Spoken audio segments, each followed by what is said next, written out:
Decoy Voice, the Asian political commentator with the Christopher Walken-like voice, just reached 1 million subscribers. Congratulations, Decoy. Funny story, I know who Decoy Voice is.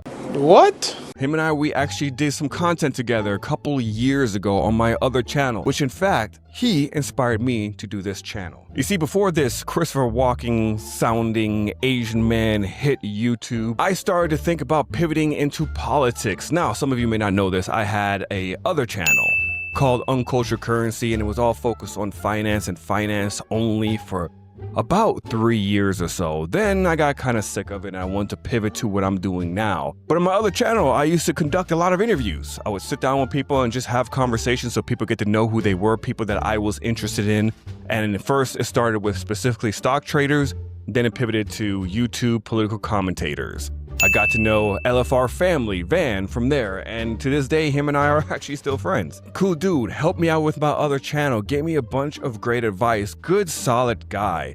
And then I came across Decoy Voice and I hit him up and we started chatting, and then all three of us actually sat down at one point for a Zoom meeting. We were supposed to put some content together for LFR family instead. We talked about absolutely nothing except content creation because Decoy Voice was so intriguing that me and Van just sat there and asked him questions like we were trying to pick his brain. It was supposed to be us reacting to things, but we ended up just talking about content creation. And when our conversation was over, I think we sat down for like an hour, hour and a half, just shooting the shit. Cool dude. At the end, when Decoy left, me and Van looked at each other, we were like, that guy's gonna blow up. And here he is, 1 million subscribers. Congratulations, my guy. He just dropped a video. I'm gonna check it out after I drop this video. Suppose he's gonna reveal his name. I'm not sure if he really is going to or not. I actually know his real name, but I'm not gonna reveal it because I promised him I wouldn't, because that's what people do. And he was ahead of the game. He was trying to stay really out of the limelight. He didn't really want people to know who he is, what he does, or anything, which I thought was strange at first, but I totally get it. He was ahead of the game because I stay extremely private. I don't sit down and do interviews anymore. I don't debate anymore. I don't do any of that. I like to stay anonymous. I should have been the one who had those spidey senses to begin with, and I totally failed. But enjoy this video. I'm going to take the best parts of it, I'm going to re-edit it a little bit. I'm going to release it here for y'all to watch. So without further ado, while I am gone working on other content, enjoy this interview where I expose who Decoy Voice really is. Oh, don't forget, subscribe. I'll be back in a couple of weeks with some original content I was doing before. Right now, I'm just repurposing this, try to capitalize off of Decoy Voice's 1 million subscribers. Oh man, is this a sinking ship? You tell me. Enjoy. Welcome, Decoy Voice. How are you? Good. Thanks for having me on. How you doing? Dude, I appreciate it. You know, we have collabed together with like just 2 months ago or a month ago. Yeah. We had first met, and you told me about this book called Blue Ocean Strategy. Yeah, Blue Ocean Strategy. Actually, I have Yes. it on my table right now. I have it. Yes. I have my camera sitting on it. Did okay. you ever You check bought it out? Or Yes, I have been listening to it because I do audiobooks mostly, so I've been listening to it quite a bit when I'm at the gym, when I'm driving, etc. It's a lot of information, but good information. And I just, before I get into our whole conversation, can you please tell my audience exactly who you are? Oh, I am a Decoy Voice. I do a political commentary channel. I cover crime, I cover culture, and just kind of anything that just comes across my desk over on the internet. It's just something where I try to be just a rational person. I'm not very conservative. I'm not very liberal. I'm just what I would think is just a rational, critical thinker, regular person that had a regular job and was like, hey, what you see on the media isn't how things are on the street level. So just to be able to talk about that, I think it really resonates with people online where they say like, wow, I've been thinking these things too. I just didn't realize it. Like other people were saying that as well. So I think we just passed the threshold of like 210,000 subscribers, but it's like a really good base of people that that kind of see each other on the same level. So it's been really nice to have that type of community of not like, extreme people on either side. It's just, rational people that want to have a regular discussion about what's really going on in the world. So if you haven't already, check out my YouTube channel. It's a Decoy Voice on YouTube, and hopefully I got some content that you'll like to see. You definitely will. And I'm sure that you get a little bit more followers. Now, I don't have the biggest audience, but I have a pretty loyal audience.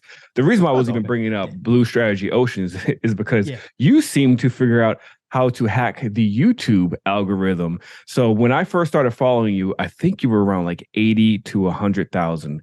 And every time I go back on your channel, you've gained like 20,000 to 40,000 subscribers. And now you're at 211 subscribers. But what's really important, what I've noticed, is that your viewership is pretty good compared to your size audience. And you see a lot of people on average. I think you get like anywhere between 60 to 100,000 views, right, on an average video. Some of them are like 1 million, correct?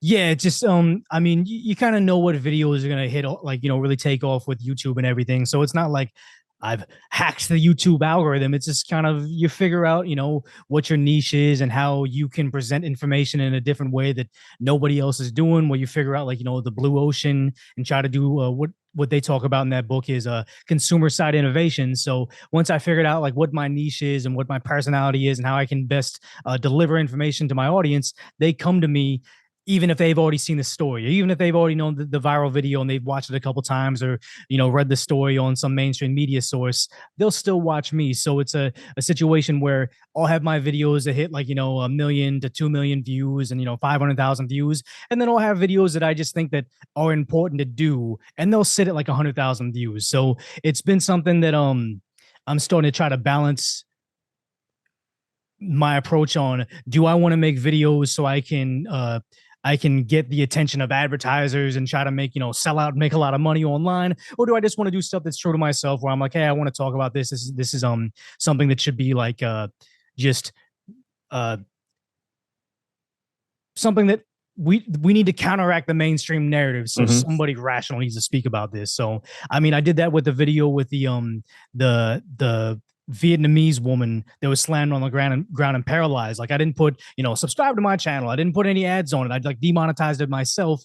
And even though I wasn't pushing it, it's going to be like one of my best videos. It's probably going to hit 1 million views and, like, bringing all these subscribers, because people apparently just appreciated the genuine nature of saying, hey, I'm not trying to sell you anything. I'm not trying to get you to subscribe to me, but everybody should be aware of this scenario that happened, and how, the mainstream media wants to just ignore this situation. So yeah, the reason why I was bringing up Blue Strategy Ocean, want to talk to you about your YouTube channel real quick before we get into other things, is just that you started a YouTube channel, was relatively small. You're growing pretty fast. Your ratio is really, really good compared to how many subscribers you have, which is a way above, like anywhere between 40 to 50 and even more percent of your viewers come back and watch, versus like some people you see who've channels have blown up to like 1 million, 2 million or so, and they barely get 10% views anymore. They get around like what you're getting, and they have a way bigger audience, which shows that you're doing something right and they're doing something wrong. And I'm gonna be honest, like, I love your channel. I love the way you put your content together. It's very tight. It's very well done. It's funny. It's not like TikTok related, where it's like TikTok attention, but it's like short enough to keep people engaged, and you get everything you need in there. And to me, is impressive. I wish I could do it. I tried it. That's why I'm listening to Blue Ocean Strategy, try to see how I can differentiate myself. So how long have you been doing YouTube? For about maybe 3 years now, because I had one channel that failed, and I did that with like a variety of different co-hosts for like throughout 2019. And that just kind of failed. And when I did Decoy Voice, that's when things kind of took off. So I've been doing this for about 2 years, but YouTube as a whole for like 3 years. But I mean, it's the Blue Ocean Strategy was only applied maybe about like months ago, because I don't know if you ever saw, but I was like hard stuck at 30,000 subscribers. Like, it just would not budge. And my last channel got hard stuck at 2,000 subscribers. So it was a thing of, it took me actually approaching YouTube as like a business with Blue Ocean Strategy, and trying to do like, consumer side innovation, where you say like all the things you mentioned about my channel was done like on purpose, where you say it's not TikTok length, but it has the TikTok attention span, where I never dwell on something for more than 30 seconds, because that's what TikTok does. And also I add humor in it, because if you think about somebody scrolling on TikTok, they need to be hit with a lot of different emotions. They need to see hot girls. They need to go see, some cooking tips. Then they need to see something viral, then something funny. So that's why I try to pepper in my videos of just essentially me doing just off-brand stand-up comedy at times, me showing what's actually happening in the world, the political realm of what's happening there, some commentary, then some jokes on it. So it definitely is that TikTok attention span that you're seeing. And that was because of Blue Ocean Strategy, of me saying, okay, why do normal people like I think it's somebody like my girlfriend where she'll watch a lot of like if there's a big car crash, she knows about it. If there's a big viral moment, she'll know about that. But if Biden does something that's going to ruin her 401k, absolutely oblivious to it. Now, nothing against people that don't want to be politically involved, but it's just a situation of, the blue ocean strategy of how do you get the people that are on the fringes of who would consume your content. And I'm like, okay, so let me get the people that would like see, comedy stuff. And let me get the people that would see like car crashes and just trying to get it all in one to try to expand it. And that's why I think that I found myself in a place where you'll see someone like I don't even know, like a Tim Pool, where even though he does more videos than me, he'll have 1 million subscribers to my 200,000, but we can have consistent viewership on our videos because he's, nothing against him. He has an amazing platform and does great work across a whole bunch of different networks. But the idea that he's almost developing content for 2019 and I'm developing content for 2023. Now, that's what typically happens with channels where they go what I call upside down, where your viewership is lower than just your subscriber count. That means you're dwindling, your views are dying, and you're, I'm not saying it's just going to disappear one day, but you're definitely not expanding. And that's what a lot of people do. They get to the 100,000, they get to the million subscriber point. Oh man, I made it. And they stop trying to learn. Like I'm still watching YouTube tutorials and thumbnail strategy. And I still hit up people on Discord to like talk about, their thumbnail strategy, their title strategy. Like if you'll watch my videos, you'll see me go up from like 193K views, 400K views to 60K views. That one is something else happened to that with the YouTube situation. But then, 77K views where it goes up and down, and I'm always constantly trying to learn and figure out how to better hit an audience. Because as you know, YouTube used to reward things like watch time, then all of a sudden they started to reward watch percentage. Now they're rewarding views per viewer. So it's this whole thing of just if you're not learning, you're losing at this with this platform. Yeah, I agree with you 100%. And I'm probably in that bucket as well. And that's partially my fault. I'm in 2019, 2020. Like you said, you're in 2023. And I'm trying to revamp. I'm trying to change up my style. It's sometimes hard when you get stuck in your ways. And my stuff is really long and dragged out sometimes. But I pay attention to my audience. My audience is a little bit older. It's typically around 35 to 45. I don't know what your audience is. Is it about the same or is it younger? Yeah. It's about the same. It just has weird drill downs as like as I switch what videos I do. Like it was at one point in time like 95% male, and now I think it's at 80% male. So it's like we gained quite a bit. Like what is that? Not a 15% of towards females. So it's just kind of a thing of.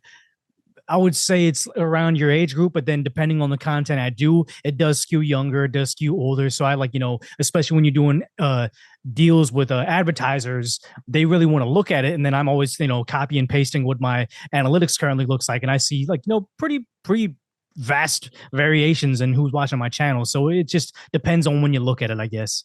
Yeah, people definitely need to take tips from you because you've definitely figured it out. You take it very serious, I can tell. So on like an average day, for example, like you drop a video, about every 3 days or so?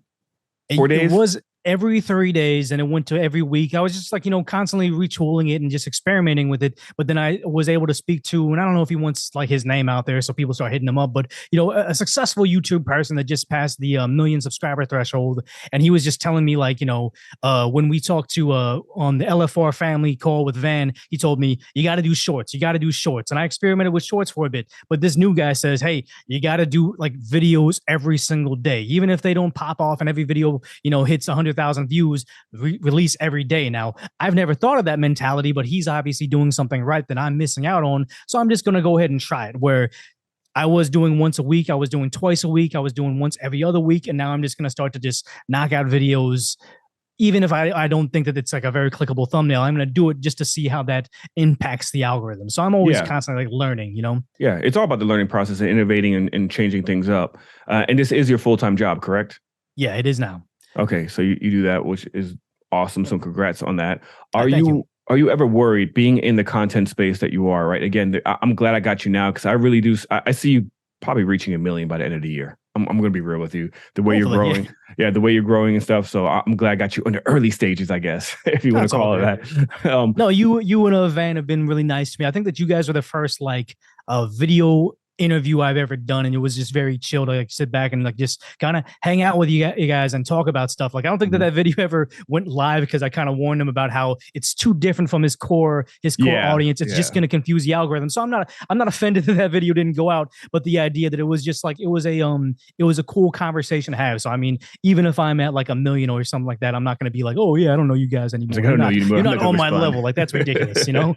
Yeah, honestly, sometimes I'm surprised people are even willing to sit down with me because my channel is small. But I'm always trying to figure out how to grow. But I got a full-time job, so I don't, unfortunately, don't have the time to drop a video a day because that can be hard. And I know what you do, it requires a lot of research. So do you feel like if you end up going to one a day, do you think you will suffer in quality and content and the research that you're doing?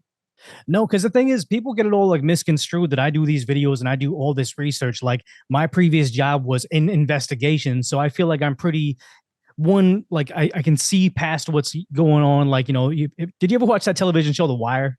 Yes, I love that show. And you know how he says, like, you know, soft eyes, hard eyes, staring at the tree, missing the entire forest. Like, I feel like that was my entire mantra with my last career, where it's like, no, I'm very quick at seeing any slight of like BS in a story and really latching onto it. So people think, oh, don't these videos take you like a day or, you know, 2 to do them? And it's like, no, it maybe takes me an hour to do the research. Once I figure out that this is the video I want to do, it takes me about maybe an hour to write and record the script and maybe an hour or 2 to edit the video. So it like realistically, including finding the video, a video only takes me 4 hours to do, which is vastly different from other people with their channels and like how much time they put into making a well-produced thing. But once I've had, you know, my workflow assembly line the correct way, and I kind of just figured out exactly what I need to portray in the videos to make it, you know, humorous and this, it's almost like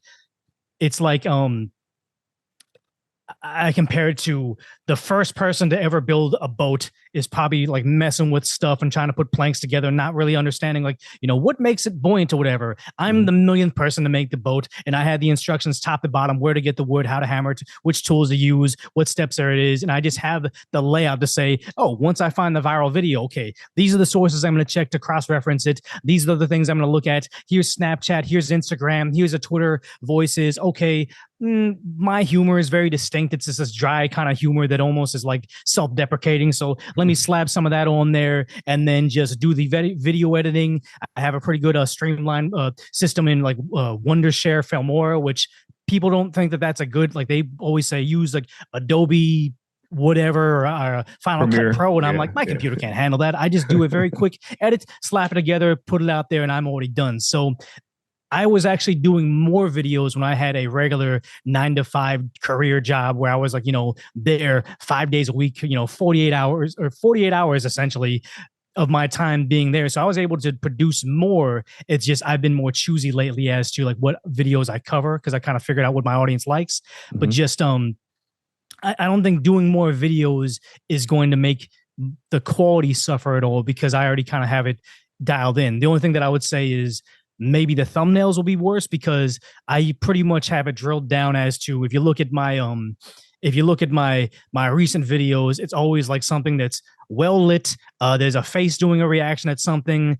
There's something that you could be able to circle. There's some sort of motion going on in the video. Like all this, every single one of the thumbnails had to meet a certain criteria. So when I would see like a viral video that I want to cover and it was like too dark, or I wasn't going to be able to get like something that I would see as a clickable thumbnail, I would just skip that video and not do it. But now I feel like I'm going to lower the threshold of what I see as a video worthy or commentary worthy. So that's the only thing I could see kind of tapering off. But I mean, I'm not concerned about anything too much in that. It's just, if the views go down, the views go down, the views go back up, they go back up. Like I have confidence that even if everything kind of collapses underneath me, I'll be able to figure out how to rework it. And I'm also already trying to situate myself where I'm, you know, probably a good 5 years away from like, you know, retiring Decoy voice, but I'm already trying to figure out how I can use my knowledge and building people on the YouTube platform to help other creators that I find are like very, very like profitable. I hate to like, you know, deduce people to a number, but it's like I see some of these like Instagram and TikTok influencers, and I'm like, yeah, I've seen the splits you make on Instagram and TikTok and Facebook videos. It's almost nothing. If I can teach you how to make your content, similar content on YouTube instead, you'll be pulling in six figures easily just because you already have the audience. So it's a situation of, yeah, I'm already starting to build myself into that. So this is almost just my, I like doing this channel, but it's almost just going to serve as a proof of concept for me evolving into my next Yeah, it's a stepping stone. career. Yeah, it's a stepping stone. You're going to get to the next level. I'm glad you said that, because I was going to ask you, where do you see yourself a couple years from now? But everything you said is very true, because there is a timeline, right, to most YouTubers. I was having this conversation with Spencer Cornelia. I interviewed him, and he was explaining to me, like, if you are successful in YouTube 2 to 3 years, that's amazing, because usually after that, a lot of people fall off. And so if you can create a community and an audience and figure out how to pivot and still continue to create and keep an audience, you've made it. But for the most part, the lifespan is about 2 to 3 years. So it's pretty interesting.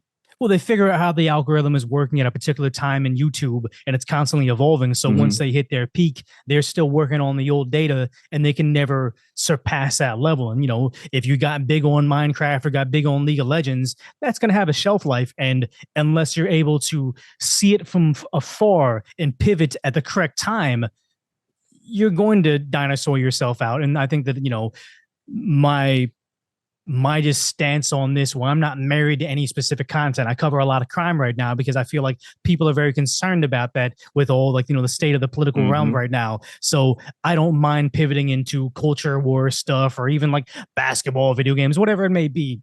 I feel like positioning yourself as the product is the most important thing. Where I think it was, have you ever listened to Naval Ravikant? Yeah, of course. Yeah, he's amazing. Amazing.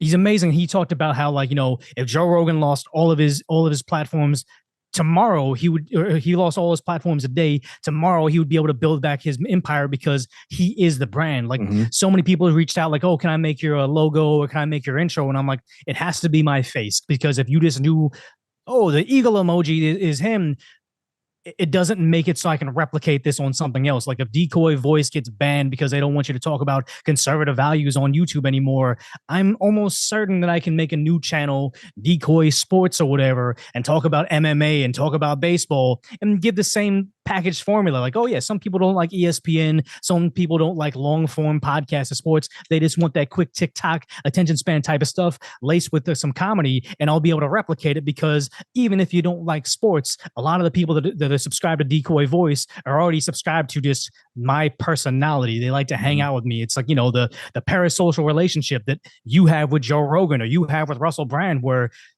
I'm probably never going to meet either one of those gentlemen ever in my life, but I feel like I know them. And that's just how your brain is wired. So it's a situation of, I'm just trying to replicate that type of content, as opposed to, you just watch me because I reposted viral videos. It's got to be more than that. Yeah, it's really interesting. I love everything you're saying, because I definitely agree with you. And every time I have a conversation with other creators, I kind of sit back. I'm like, what am I doing wrong? What can I do better? So it's a process for sure.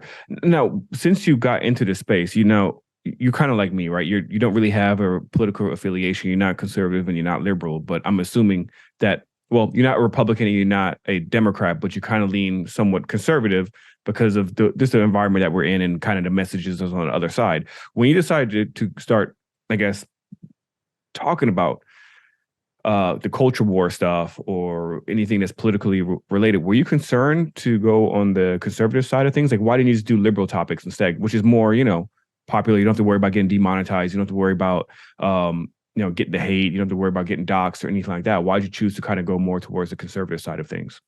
I just had to be honest with myself and speak from my position, because if you try to fake it, obviously it's always going to come up at some point in time, especially when you're like me and you're doing 2-hour live streams twice a week and probably going to up that number up later on. Like, people are going to figure out who you are behind the scenes at some point in time. And my particular situation was living in Los Angeles and being in a career where it's not law enforcement, but it does have to deal with people that are breaking the law and doing investigations and, you know, actually arresting people and actually sitting them down and doing interviews, where I've seen the way that the Democrats have run Los Angeles County into the ground. Where are you familiar with anything with Los Angeles, people from California at all? Only stuff I know is about the news and stuff. What I see is a crazy place to be in right now. Yeah. So what happened is, a while ago they had Prop 47, which was which was making a lot of felonies into misdemeanors. Then you had Prop 64 that legalized MJ, but then it also made a lot of other substances okay in the eyes of like local law enforcement. Then Prop 57 was making a lot of,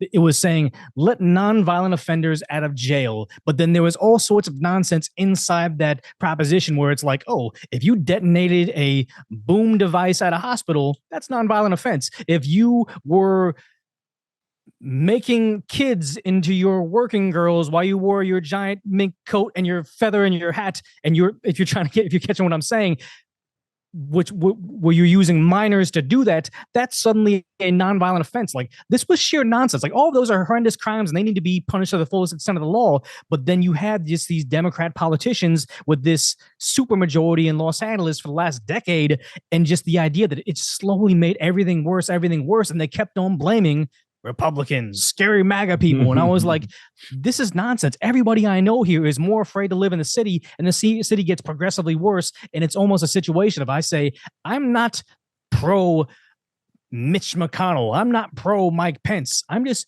anti whatever the heck is destroying the city right now. And I see it when I like visit Seattle or San Francisco, where it's, oh yeah, they're getting worse too, and it's the same ideals and values. So it wasn't a situation of like, oh, I'm going to choose my side. It's just, I'm going to speak my mind no matter what it is. And the idea that, you know, we on this side where you speak just almost like moderate rationale on the internet, they see you as right wing. It's a very bizarre time to be on the internet, but I'd rather get the, you know, fringe people that are going to sit there and shout me down online and constantly get angry at me and say, you're terrible. How would you do these things? They're Asian. Why don't you think these particular things? Or you're anti-black person because you say these things. And it's just like, okay, I'd rather this person be mad at me than those people be my biggest supporters. Because when you really look at how it is to be a liberal online, you'd think that, you know, being a conservative, you'll be canceled. And it's like, yeah, that's something that you get threatened with. But being a liberal person online, like a liberal personality, you are always on that razor's edge of not upsetting the mob that you cater to. Because the way I see it is, not trying to go off on too much of a different thing, but did you watch Game of Thrones? Of course. So there's this podcast I love. They talk about Game of Thrones, but one's Game of Thrones, and they moved over to other, like, you know, Marvel movies, animated movies. They just talk about different stuff. And I was already subscribed to their personality. So I followed them away from Game of Thrones. And very recently they did a long tirade talking about J.K. Rowling and Harry Potter and her comments about the trans movement. And I remember I was just, I was listening to my phone, and he starts talking about J.K. Rowling. I'm like, okay, I don't agree with what he's saying. I think he's inherently wrong too, but I was just kind of tuning it out. And then maybe 2 minutes later, I'm looking at my phone and I'm like, wow, this guy's still talking about J.K. Rowling. And I'm like, I tuned you in to hear about the Sonic the Hedgehog movie. I don't want to get preached to about what J.K. Rowling didn't do. And I'm like, I don't want to waste my free time on this. So I remember before I just clicked off it, I saw the comment section of all these people like, yeah, slay queen. Like, oh yeah, go in. Like, you're doing the most. And just everybody congratulating this person for going in on J.K. Rowling. And I was like, okay, he's made his choice. Like, he can't just be a guy talking about movies anymore. He's a guy that talks about movies, but to the liberal audience, because a regular person doesn't want to get preached to about how J.K. Rowling's a bad person, especially if I actually sat there and read the tweets that she put out there. The only remaining audience he's going to have are those very, very passionate people about that movement. So the moment he says something like, okay, yeah, I'm okay with, I shout down J.K. Rowling, but you know what? I have a niece. She played volleyball, and this person that is in that group, person that went through male puberty, spiked a ball and actually, shatter her orbital bone. So maybe they don't belong in sports. If he ever has any inkling of an idea that goes against that general consensus of the liberal ideals, he's going to be canceled. He's going to be he's going to be knocked off that. And it's almost like, yeah, he's made his choice, but he now has subscribed to Ally Plus. He can't do anything other than be Ally Plus. I'm gone. Regular people are gone. It's just going to be that. And I just think that I'm a little bit concerned that some people in my regular day-to-day life may be a little bit like, oh my God, I can't believe Decoy became this big, MAGA right-wing guy or whatever. But it's like, no, either one, they're not listening to my actual message, or two, they're just listening to gossip. Well, yeah, they're just listening to gossip about me. And it's like, okay, well, we're better off not having contact if you're that easily swayed about, a close friend of yours. Yeah, that does make sense. And I never thought about it or even looked at it like that. But you're absolutely right. I would say right now, especially in the environment that we're in, would you agree with me on this statement? It seems like the conservatives are more open-minded to listen to other people's opinions, and at least Yes. have a conversation versus the liberal side. They don't want to have conversations at all. They're really quick to shut you down, cancel you, and don't want to hear your opinion whatsoever, which is very strange because I don't know how old you are. I was born in the 80s. So 80s and 90s is like my peak era where I had a great time. And that's the liberal movie that I remember because I was, a Yes. Democrat growing up.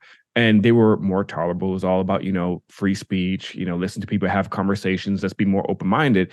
And something happened. I just don't recognize that party anymore. So yeah, you're right. Because if you get in that party, and that's kind of somewhat that I was worried about because my channel was all about finances. No one really knew like my political affiliation, my thoughts on anything.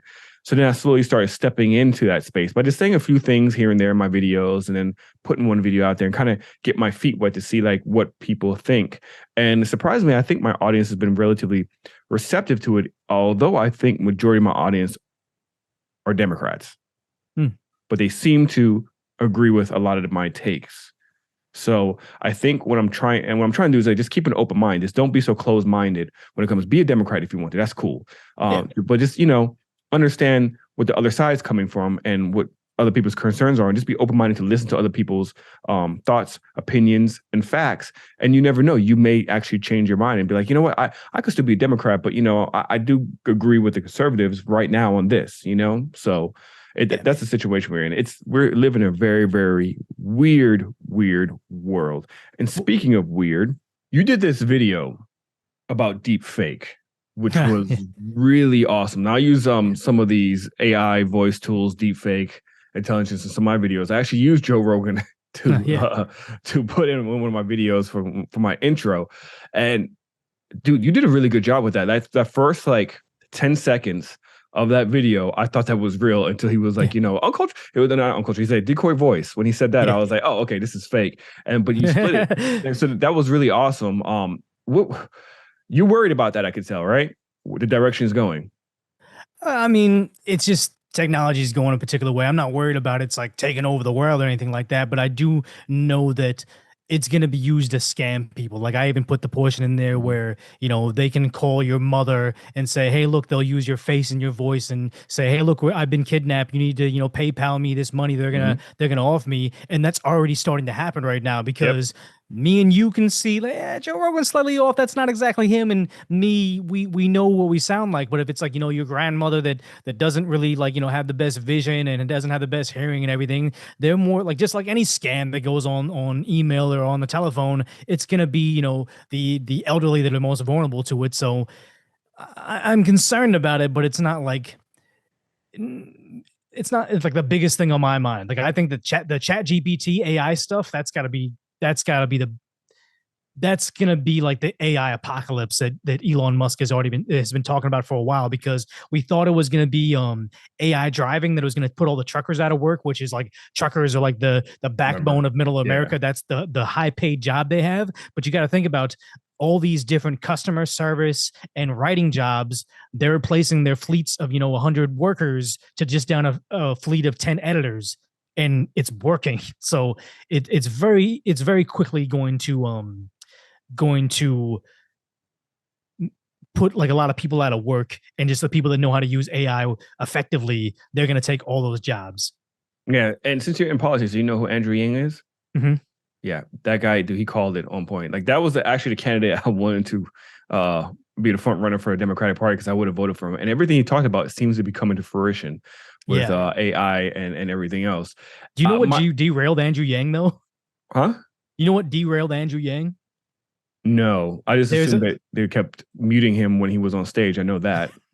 No. He has this video where, remember a long time ago, I forgot what election it was, but there was this guy and Dave Chappelle made fun of him where he was like, we're going to go to Chicago, then Wyoming. Yeah, we do this. Yeah. Like, that Andrew Yang had his moment where these people, I think they were trolling him, where he had whipped cream, and he's like, oh, whipped creamy or whatever. So he kept on having guys going on their knees in front of him and pour whipped cream in their mouth. And like, you could tell his campaign manager's like, yo, Andrew, stop.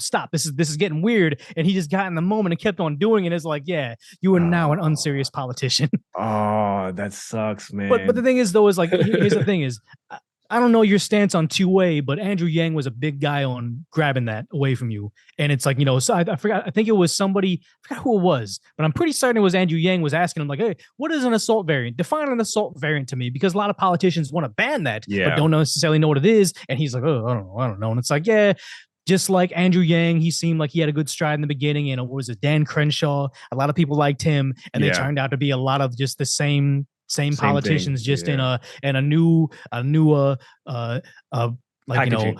yeah, new packaging, but it's just going to be the same like Rhino or same establishment Democrat, where it's like, yeah, you think because he's saying all the right things and kind of knows the lingo, but he's more like Mitch McConnell or Chuck Schumer than he is me or you, you know? Yeah, it's unfortunate. And another one Yeah. that I really liked was during the initial Trump and Hillary election.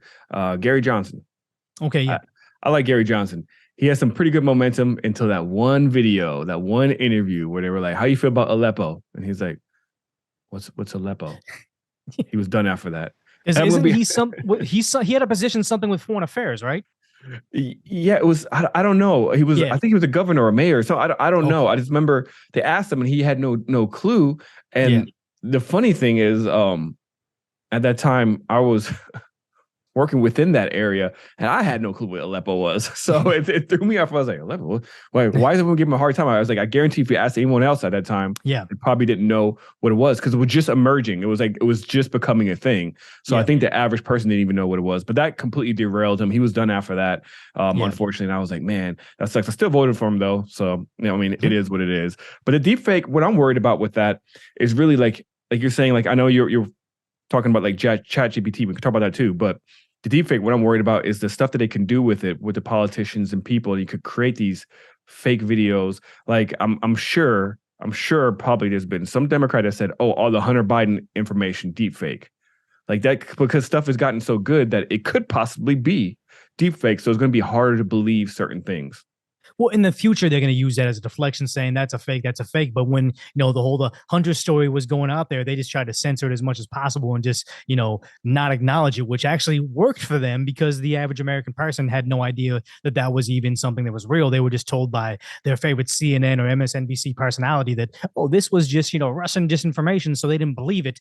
I think that they'll be able to deflect saying that's a deep fake in the future later on. It's just not quite there yet, because, everything's still residing in that uncanny valley situation where I've covered it on my live streams. Where, have you heard the fake Kanye West Weekend or Drake songs that they've been putting out? Yes, I did. And they're amazing, but they're not quite there. But just know that we were doing, my Joe Rogan video was maybe 3 months ago, and you could sell it. Hey, it's weird, he's not talking correctly, to wait, now they have him singing on a song to a beat that the AI made themselves, because they realize, oh, common rhythms, common melodies, let's just put this together. Think about 1 year from now, 3 years from now, it's gonna replace all of it. It's going to replace all of it, and it's happening very quickly. So, again, with music and stuff, I think it's just kind of a cool I think it's a kind of a cool thing. It's going to be a fad or whatever. And I think it's actually going to have like a new renaissance in music, where I think we're going to go back more towards like appreciating live music or acoustic music, with so much just fake stuff out there. They overdid it. Like, the natural progression of club music became club music, then electro house music, then house music, then dubstep. And if you've heard dubstep music, it's just computer glitches essentially. And it's like, yeah, I listen to that stuff. You go to the club, it's kind of cool to hear, and it gets you in the mood. But I think that they've gone too far down that way, and that deep fake audio is going to go down the path of like dubstep, Skrillex, glitch hop, where it's like, yeah, this isn't even resembling real music anymore. It's going too far, which it has its own lane, which is cool to listen to. But I think that it's, Drake and The Weeknd and his record label are upset about this deep fake song, and they're trying to put copyright infringement laws in place so you can't deep fake their voice. But I'm a little bit less protective on Drake and The Weeknd's intellectual property over their voice. Like, it's just, technology is it's just going to put them out of business. Well, not Drake out of business, but it's going to put that stuff out of business. There's going to be some sort of regulations or something that has to occur. I think there has to be. I don't think this is going to be okay, because I know they're already putting regulations on the deep fake porn. Yeah. So, which they say 95% of the deep fake porn is actually celebrity women or like Twitch streamers and stuff. So, you have to put some sort of regulations on that stuff. It's kind of scary. I'm a huge movie buff. Are you?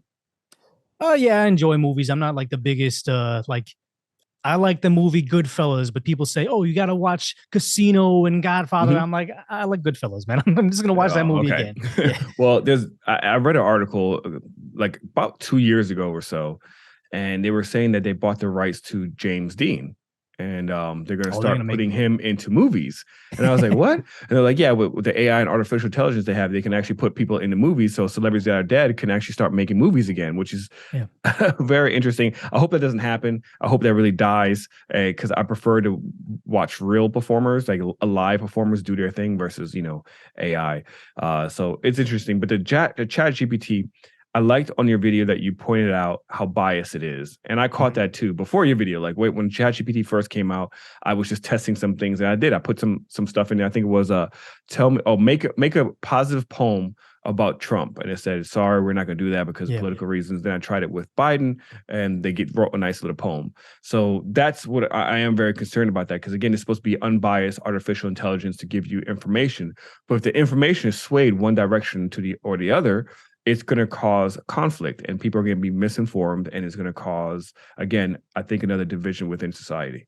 Well, it's already causing like separate societies to open up where you have ChatGPT, very liberal. I think it's Google's Bard, or is it Microsoft's Bard or Bard or whatever, their ChatGPT equivalent. But you're already starting to see, what was it, Chaos GPT, and Elon Musk has something to the effect of like Freedom GPT. Like everybody's gonna use the same baseline technology to make different stuff with it. Like I think Mhm. about Stable Diffusion making like lots of different cool animations, but then you see on Reddit they're already using it to make fake OnlyFans models, where there was an article online saying that somebody actually made a fake person on Stable Diffusion and was able to keep on programming it to be in like different various states of undress, and they were able to get somebody to pay them real cash for who they thought was a real person. And we're getting past that uncanny valley type of thing where, yeah, I think that you're concerned about the, them using it for evil and pushing, liberal propaganda. But then the same people that say, hey, it's being used for liberal propaganda, somebody's going to make Chaos GPT or Freedom GPT, and they're going to use it for MAGA propaganda. Like it's just Mhm. it's as long as there's like somewhat of a level playing field, everybody's going to use it for different stuff. And it's just, the cat's already out of the bag. Pandora's box already been opened. Like there's no stopping it at this point in time. And I don't think that it's going to be used necessarily for like, having a largely liberal bias, because there's going to be competitors out there. I just think it's going to be where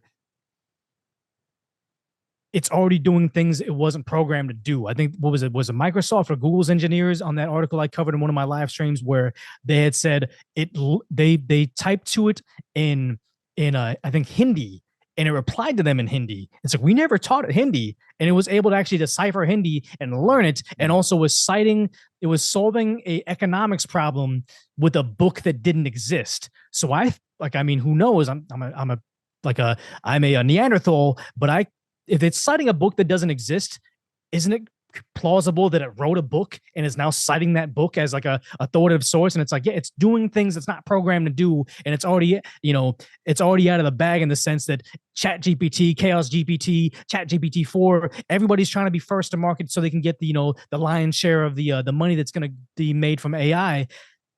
They don't care about the inadvertent actions of it. It's going to, Yeah, the it's consequences that's going to occur from this. if Correct. if it learned Hindi without it ever being attached to the internet, it just figured it out with the resources it had. How do you make sure it doesn't learn the nuclear codes? It very well, it's smarter than us. It's smarter than all of Yeah. us collectively. And it's just, it's getting to that point where, greed is gonna outweigh humanity at some point in time. Yeah. And that's where we're gonna end up. I think it already is. Greed is already outweighing humanity. And I mean, look at what's going on in this country and just in the world in general. It's all about greed. So we have to be careful. It's funny that I keep seeing Elon Musk talk about the danger of AI and Chat GPT, but he was one of the investors of Chat GPT. Yeah. So I But like, what was he expecting? I think he thought they were going to have more regulations, and he keeps on saying, pump the brakes, pump the brakes. Like I oftentimes have to cite in my live streams, my episodes, where it's like, I'm a fan of Elon Musk and everything he's doing.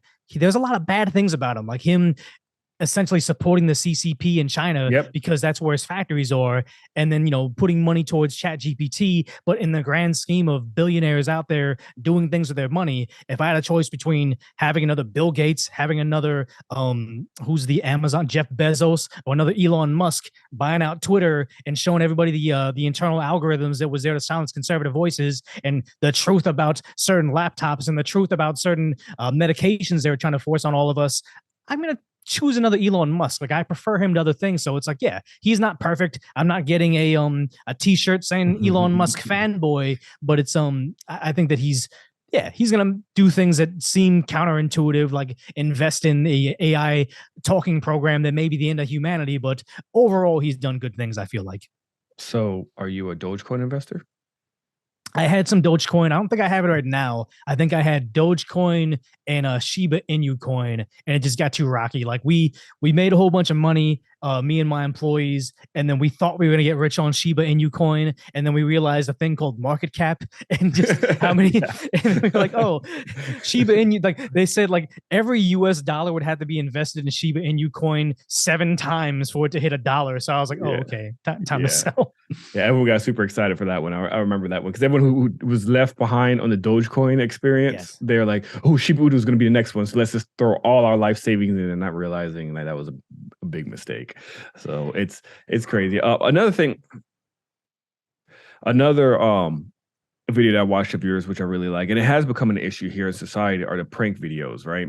I was watching a video on that. Great video also, by the way. So all your videos are pretty good. So I like the fact that you're able to tidy it up so quickly.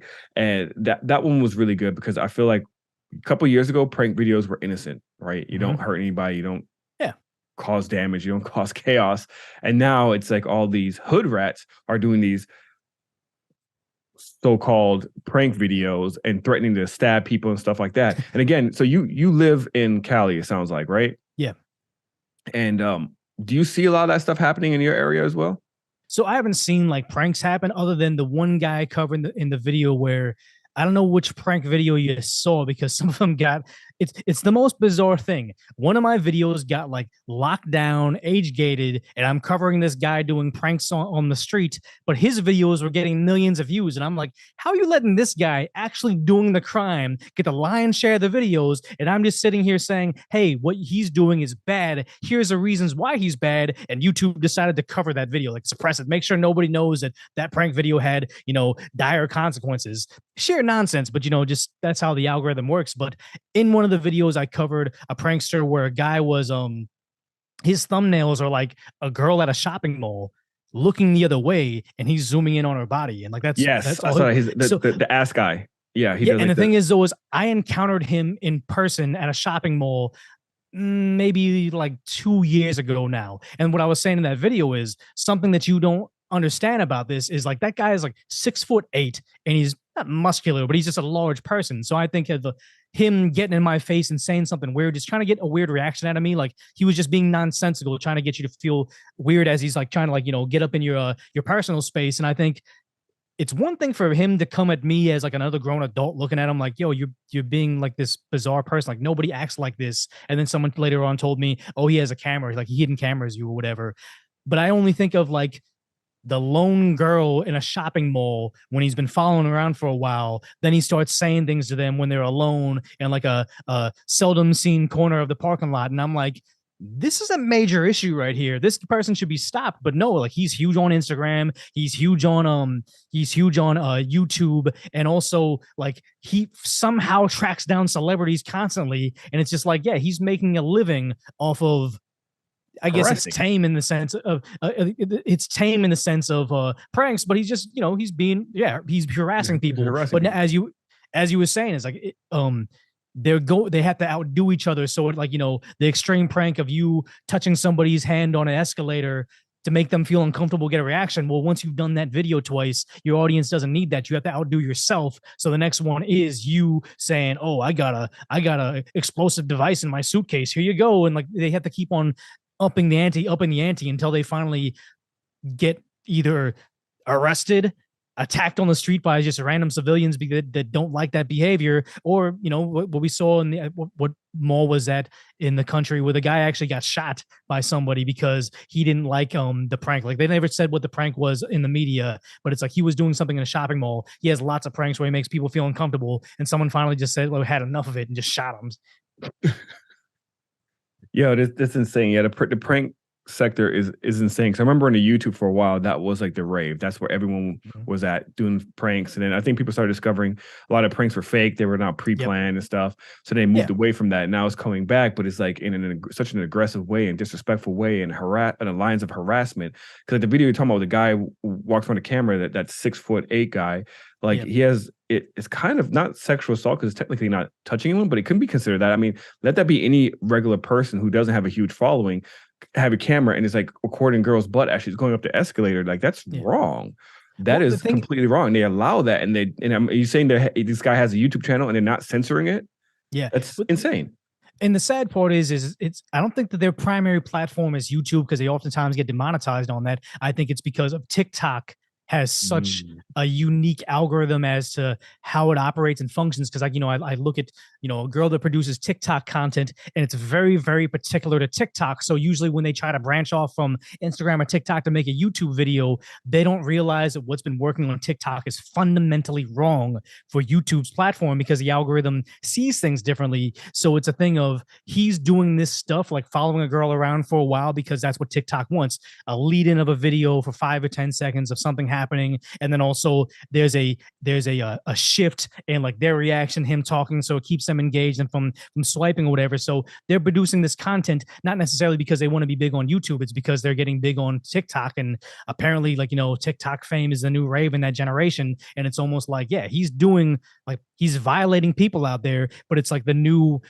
strategy for content of just kick the dog until it bites you back and then film the dog biting you, where it's one thing he wants to film you unsuspected, but it's even better if you flip out on him. He wants that reaction because then he doesn't have the fear of he's a larger gentleman. So he doesn't have the fear that I'm going to turn around and beat him down. Like he wants me to square up with him so then he can have his big moment. Like, oh yeah, I'm going to back this guy down now because that's, having a girl in the thumbnail looking away from him with a nice body, that's a good thumbnail. But the best thumbnail is him swinging on me in the streets, and all of a sudden, everybody's clicking that, like, oh, what happened to this guy or whatever. So they, no matter what, they want it, and the more uncomfortable they make you, the better their content is, the more relevant they are in their field. And it's just it's nonsense. But sadly, you have an algorithm in TikTok and an algorithm on Instagram, because they're trying to closely follow the viewership they're losing to TikTok, that rewards that type of behavior. And they actually will turn a blind eye to all this dangerous content because it's just their profit over safety, Yeah, it's pure debauchery, I think, personally, like watching those videos. Like the one that I watched of yours, you focus a lot on that the guy who was trying to steal a person's luggage. I saw that months ago. And I remember watching, I was like, how is this a prank? Well, what's funny about this? You're trying to steal a dude's luggage and he steps in front of his girl and then you threaten to stab him. Like, what's funny about that? But the thing is, though, is that you see it on a surface level, like he's in the prank niche. So that's how he's going to get people with #prank. But what they were actually zooming in on is that guy was trying to expand his rap career. He's a drill rapper. He needs to be gangster and tough, right? And also the beginning of that video, like I didn't see all of it, but it's like it looked like the girl had a augmented butt. Yeah, she had fake. So precise butt. Yeah. the TikTok video is going to start off with her butt, and they're going to be looking at it for a while. Then it's going to be them talking, and then it's going to be the guy getting aggressive with them. And it's going to be the TikTok algorithm will reward them for having the butt in the first 5 seconds of the video. And also the algorithm is going to have nice interaction because that guy's going to get all gangster with them. They're going to say, wow, that guy's wild and he's doing this, or ain't nobody can F with him or whatever. And it's like they're hitting the algorithm on all the different successful points. And it wasn't about doing a prank, because this is beyond a prank. This is just assault now. But the idea that it wasn't about that. It wasn't about a prank. It was about trying to expand his rap career, making him look bold because he's able to step down some guy that he knows is disarmed because he just walked out of TSA, but he has like a box cutter on him. So he gets to act all hard. And two, they're going to, just harass some random girl that looks good in a thumbnail. So these things oftentimes spiral out of control. And this is the result of what Tim Pool says. I forget what he calls it, but it's algorithm decay, where it starts off with something that's, you know, genuine, like, oh, let's do a funny prank that makes people laugh and it's harmless, and all of a sudden it turns into assault. Like, it just, people have to keep on outdoing each other for the algorithm and become relevant. And sad to say is, if you can outdo the algorithm, be relevant, and be the top of your field, it rewards you with hundreds of thousands of dollars and fame. Like, it's sad how we operate, but that's where Yeah. things are right now. We're definitely rewarding the wrong things here in society, and I'm concerned because I have kids, and they like to be on YouTube. I don't even allow them to be on YouTube anymore because even like the kids' YouTube, sometimes they have Terrible. inappropriate stuff on there, and he's like, "What happened? I thought I could just put on kids' YouTube and just let them do whatever." And it's a lot of inappropriate stuff. But you're right, we're rewarding debauchery, we're rewarding bad behavior. There's zero accountability. Luckily, that guy that you were talking about also harassed. We saw some Venezuelan dude or something in the grocery store, and he got locked up, right? So he's in jail, this guy, right? Yeah, he got locked up, I think, for the assault on it, but it wasn't like any local law enforcement. It was like, you know, the U.S. Marshals that Yeah, the finally found marshals, him. yeah. And then, since he had gotten such a high profile because he had a very particular look and he was a rapper, he got attached to a different murder over in New York over, like, I think it was over substances. So Oh, so he got he's arrested for murder. Okay, great. well, he got arrested for I think he got arrested in Jersey for the airport incident in New York, because he had brought like a box cutter there to rob people of their luggage. So Jersey picked him up with the U.S. Marshals, but once he had such a high profile and he has, I think, a very distinctive neck tat, they're like, wait, that's the guy that shot the other dude in New York on the streets.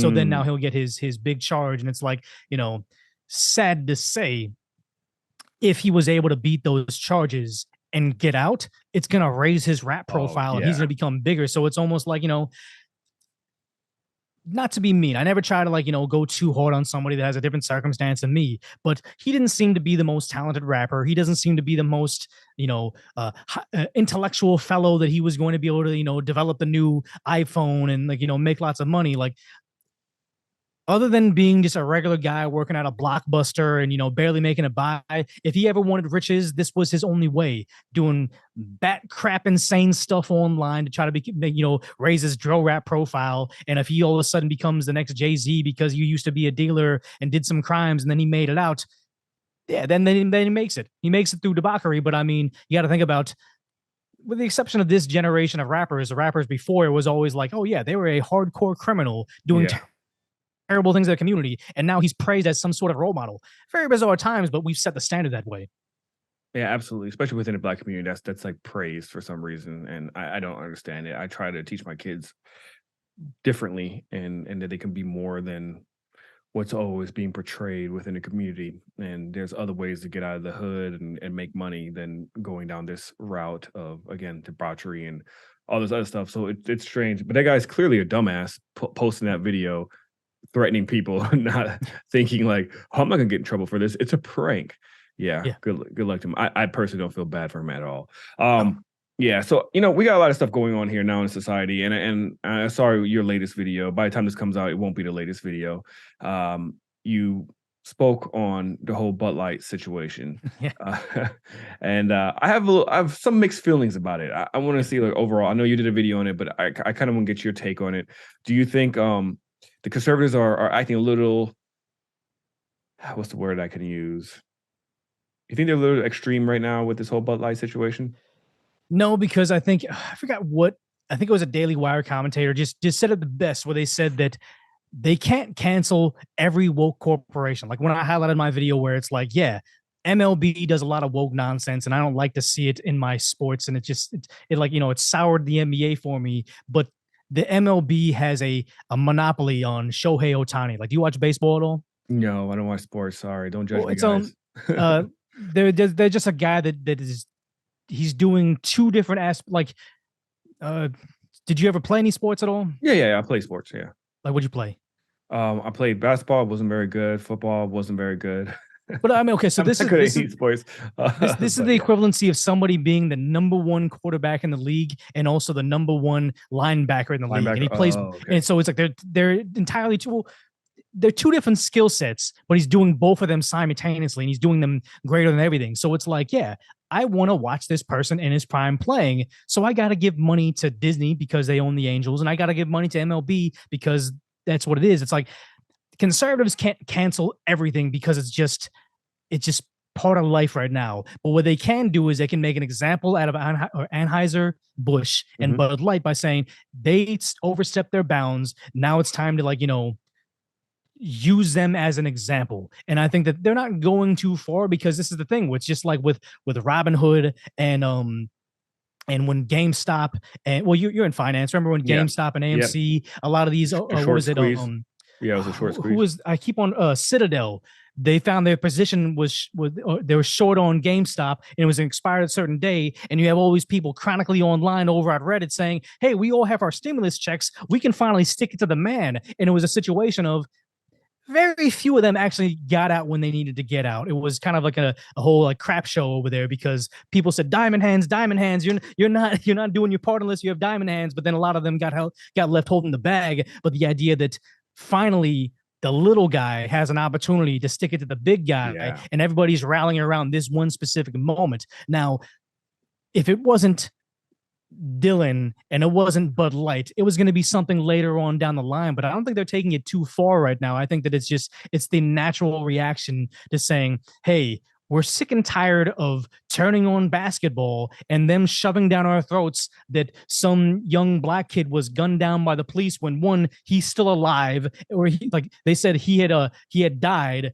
One, he's still alive, and two, he was a dangerous criminal to the black community. But then the NBA shoving that down your throat. They're getting sick and tired of seeing that, and finally they're finding, pockets of places where they say, "Hey, you're like Citadel, and you're very vulnerable on GameStop. We can't take down the entire establishment, but we can make examples out of a few people," and that's what this is right now. So I'm going to push back on this one a little bit, right? Because I did, like, when I first saw that, because I am not a fan of Dylan Mulvaney. I'm planning on doing a video as the biggest grifter of all time, because that, to me, that person is 100% a grifter. I think as a gay man who was making fun of women on TikTok, playing a character during a pandemic, and it skyrocketed. This person wanted to be an actor since day one. He was a theater actor. He was in theater and arts and everything. That's like what he wanted to be. And I think it was supposed to be a joke. It took off. And he's like, this is my opportunity to shine and make money. Do you personally think that this is like the equivalency of like modern day blackface, where I don't know too many women that act like he portrays women in his videos, but it's almost like, it's almost like this caricature of what a woman would be in the most extreme fashion. It's like, almost has to be offensive to your average everyday woman. But then if you speak out against it, you're now J.K. Rowling. Oh, you're trying to erase an entire people. It's like, no, I just think that this person isn't genuine. I think they're, like you said, they're just a grifter. They're trying to capitalize on a movement by being the face of it, but also like the whole slogan of kick the dog until it bites you. They're going to keep on pushing the line, keep on pushing the line until it's like, hey, now we're doing this in children's libraries and doing the shows with them, and we have explicitly need a kids audience of this. Like, that's when the dog finally kicks back. And I think that, they can no longer hide behind the guise of saying you're a bigot if you don't allow them to live their genuine lives, because no, we've gone from saying, hey, you can do your thing, we accept your life, that's perfectly fine amongst consenting adults, but now you demand an audience of kids, and now have extreme liberals outside this facility with ARs protecting your right to have an audience of kids for your adult content. This is the moment that it all turns around. So that's why I think like the Bud Light thing this isn't people saying,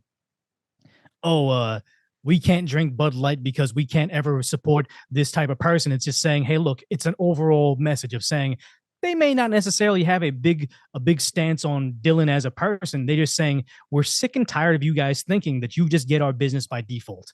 No matter what, I'm going to drink Bud Light because, like I was saying with the MLB, I have no other option to try to watch the greatest baseball player of all time and Shohei Ohtani.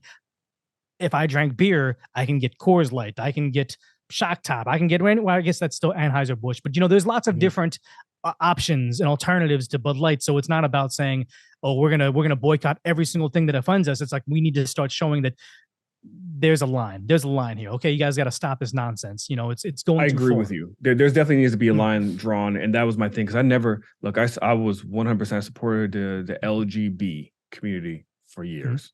You know, in Germany, it was very widely accepted for gay people. You know, we had parades and everything. I always supported it. It was once I even supported trans, but once, like you said, they crossed that line. Now I was like, let's start pushing this message to kids. That's when I'm like, okay, whoa, calm down. I don't care what you do as an adult, but leave kids alone. And there needs to, and the message that you're pushing and this agenda that you're pushing, I feel is extremely dangerous. And you're trying to influence young minds. We know that as kids and teenagers, you have a very influential mind that can get influenced very easily. You're trying to find yourself, you're trying to figure yourself out. And it's like they're pushing this message down. And I think it's the wrong message and it's going to backfire one way or another. Now, I'm not a fan of the whole Bud Light situation. Now, first of all, I don't drink Bud Light. I think it's a shit beer anyways. But the reason why I can't jump on the conservative bandwagon on this one is because that when everybody else got canceled, like Gina Carano, which I met, by the way, super cool chick. I met her like when she was a fighter, super cool chick. So when they canceled her, I was like, that's messed up for just, making a tweet. She lost her livelihood. They canceled Roseanne. You remember Roseanne, that situation over a single tweet. And the conservatives are like, free speech. You shouldn't allow this. This is wrong and blah, blah, blah. Now you have Dylan Mulvaney, a company that chooses to, for some reason, use him, not understanding his core audience for some reason, because they think that, well, we're in this woke movement. If we just put this person here, we're going to attract a newer audience. I think is actually backfiring. However, when I looked at the stock, Anheuser-Busch, ticker symbol is Bud, it doesn't reflect that the world is against this. It's been going up. It's fine. So but that's like, because it's like speculators, though. It's people thinking what is going to happen with the thing, and they want to be in on when the controversy blows over. When it's like inevitably the conservatives get tired of it and they move on to the next thing. They think it's just going to be a temporary thing. Like, Wall Street is betting on that actually happening. So it could be like an independent market from actually the reality of what's happening to the beer. And I understand that, but it's so I guess what your perspective is, conservatives don't like it when their party gets canceled over one small mistake, but you don't want Bud Light to be canceled over one of their small mistakes. I would just say that these are very different things of saying an individual is very nuanced and should have various opinions, and they don't need to be perfectly aligned with one particular political ideology. But then with something like Bud Light, where you're hiring this person, and you keep on doing it. This isn't the first time they've endorsed this. Like, you see Coors Light cans or Bud Light cans, they've been with the LGBTQ community for quite some time. I think they're trying to put a line in the sand of what is going to be too far, because this wasn't the equivalency of Chris Pratt saying that he's Christian or Roseanne Barr posting out a tweet. This is a direction they've been on for quite some time, and this is them saying, hey, we won't stop until every facet of your life is this movement that they don't agree with. Now, I have a very nuanced approach on the whole Dylan situation. Like, I'm not a fan of that person, but I think that person is the same thing of I guess it's not like they keep on trying to highlight the worst of their movement and trying to say this is who represents the entire population of trans people. Because I'll say, living in Los Angeles, just being at work, I was introduced to more gay and lesbian people than I've ever met in my life, and also met quite a few trans people too. And I know that Dylan Mulvaney isn't it's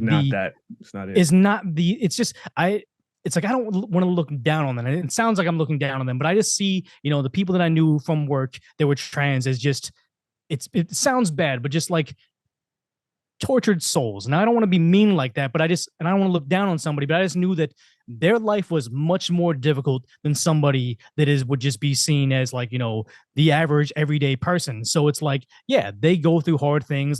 They know when people are making fun of them behind their back. They know that people see them in a very particular way. And I just think that, they have a hard life, and it's, sad to see that, because a few of them that I met were actually really cool people just trying to live their best life. But then Dylan doing all this and painting that movement in that light is not doing them any favors. It's actually going to ostracize them even more amongst conservative groups or just your average everyday American person. So it's I think that's why you need to cut Bud Light in that moment right then and there. And again, I don't have a horse in this race because I don't drink Bud Light or any of their products, or any of Anheuser-Busch's products, but it's this is the line in the sand they're going to draw. You can have as many pride cans as you want. You can have you sponsor the parades, and you can have the messaging on your social media. But I think that was the moment that they're like, wait a minute, this is what represents like this is almost an insult to that group, because again, I'm not ultra conservative and I'm not like, you know, boycotting any of those brands, but I do understand where it's not the same as a one conservative person having a bad, I don't even say lapse of judgment, just having a bad something taken out of context and they seem like the bad guy. I see it as fundamentally different from what Bud Light and all these different these corporations have been doing over the last like 4 years at this point in time. All right, sorry everyone, we had some technical difficulties, so we had to cut this short. That's why you saw a little edit, but we're back. We got a few more minutes, so I want to continue. We were talking about the Bud Light stuff like 20 minutes ago, so let's continue with that real quick. Now, so I get what you're saying about the whole situation, that this situation is kind of different than other ones, but I will kind of compare it to, you remember when Colin Kaepernick took a knee? And all the conservatives got super mad and like boycott NFL and stuff, and I was even then I was like, it's kind of stupid. I think it's kind of stupid. And seeing all the whole Bud Light reaction, the funny thing, because like in your video, for example, the guy who was going in a grocery store and destroying Bud Light, that's just insane to me. That's just, that's nuts. Yeah. But that hurts a grocery store. It doesn't hurt Bud Light at all. Exactly.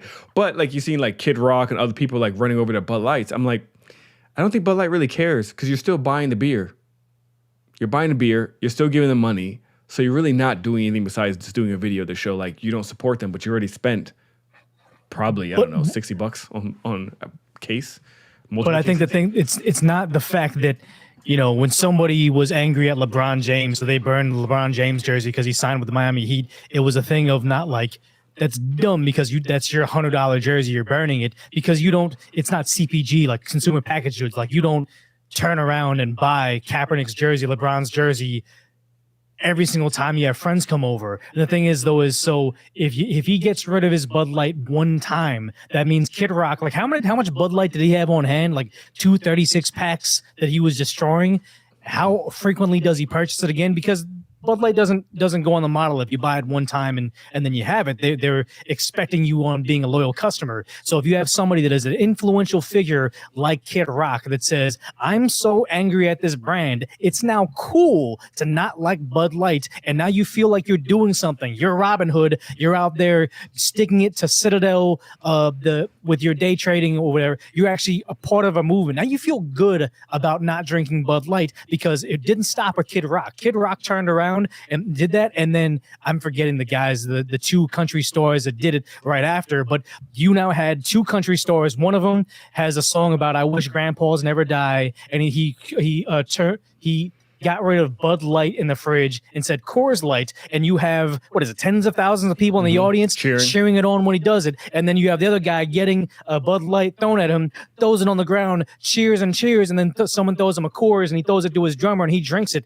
That resonates with an audience, not only with the tens of thousands of people that are there, the millions of people that watch it, and everybody else that watches the stream and everything later on. You have now lost those customers indefinitely, because it's not like saying I'm upset with Colin Kaepernick, so I cancel him, so I don't want to watch NFL for a while. But then you're a guy that, you know, was raised on football, your son plays Pop Warner, then says, hey, I want to go watch the 49ers because we live in San Francisco and we really like, you know, we want to see the highest level of pro football be played. It's really hard to cancel something like that. But you have something like Bud Light that is very easily replaceable. Like my example of saying, if McDonald's said something super offensive to me and my values, I can say, okay, I like McDonald's, but I could be pretty okay with just eating Jack in the Box, Burger King, and In-N-Out Burger, any of the other fast food chains. It's easy to replace them. So it's a situation of saying that it's not about saying we know that it's going to make sure that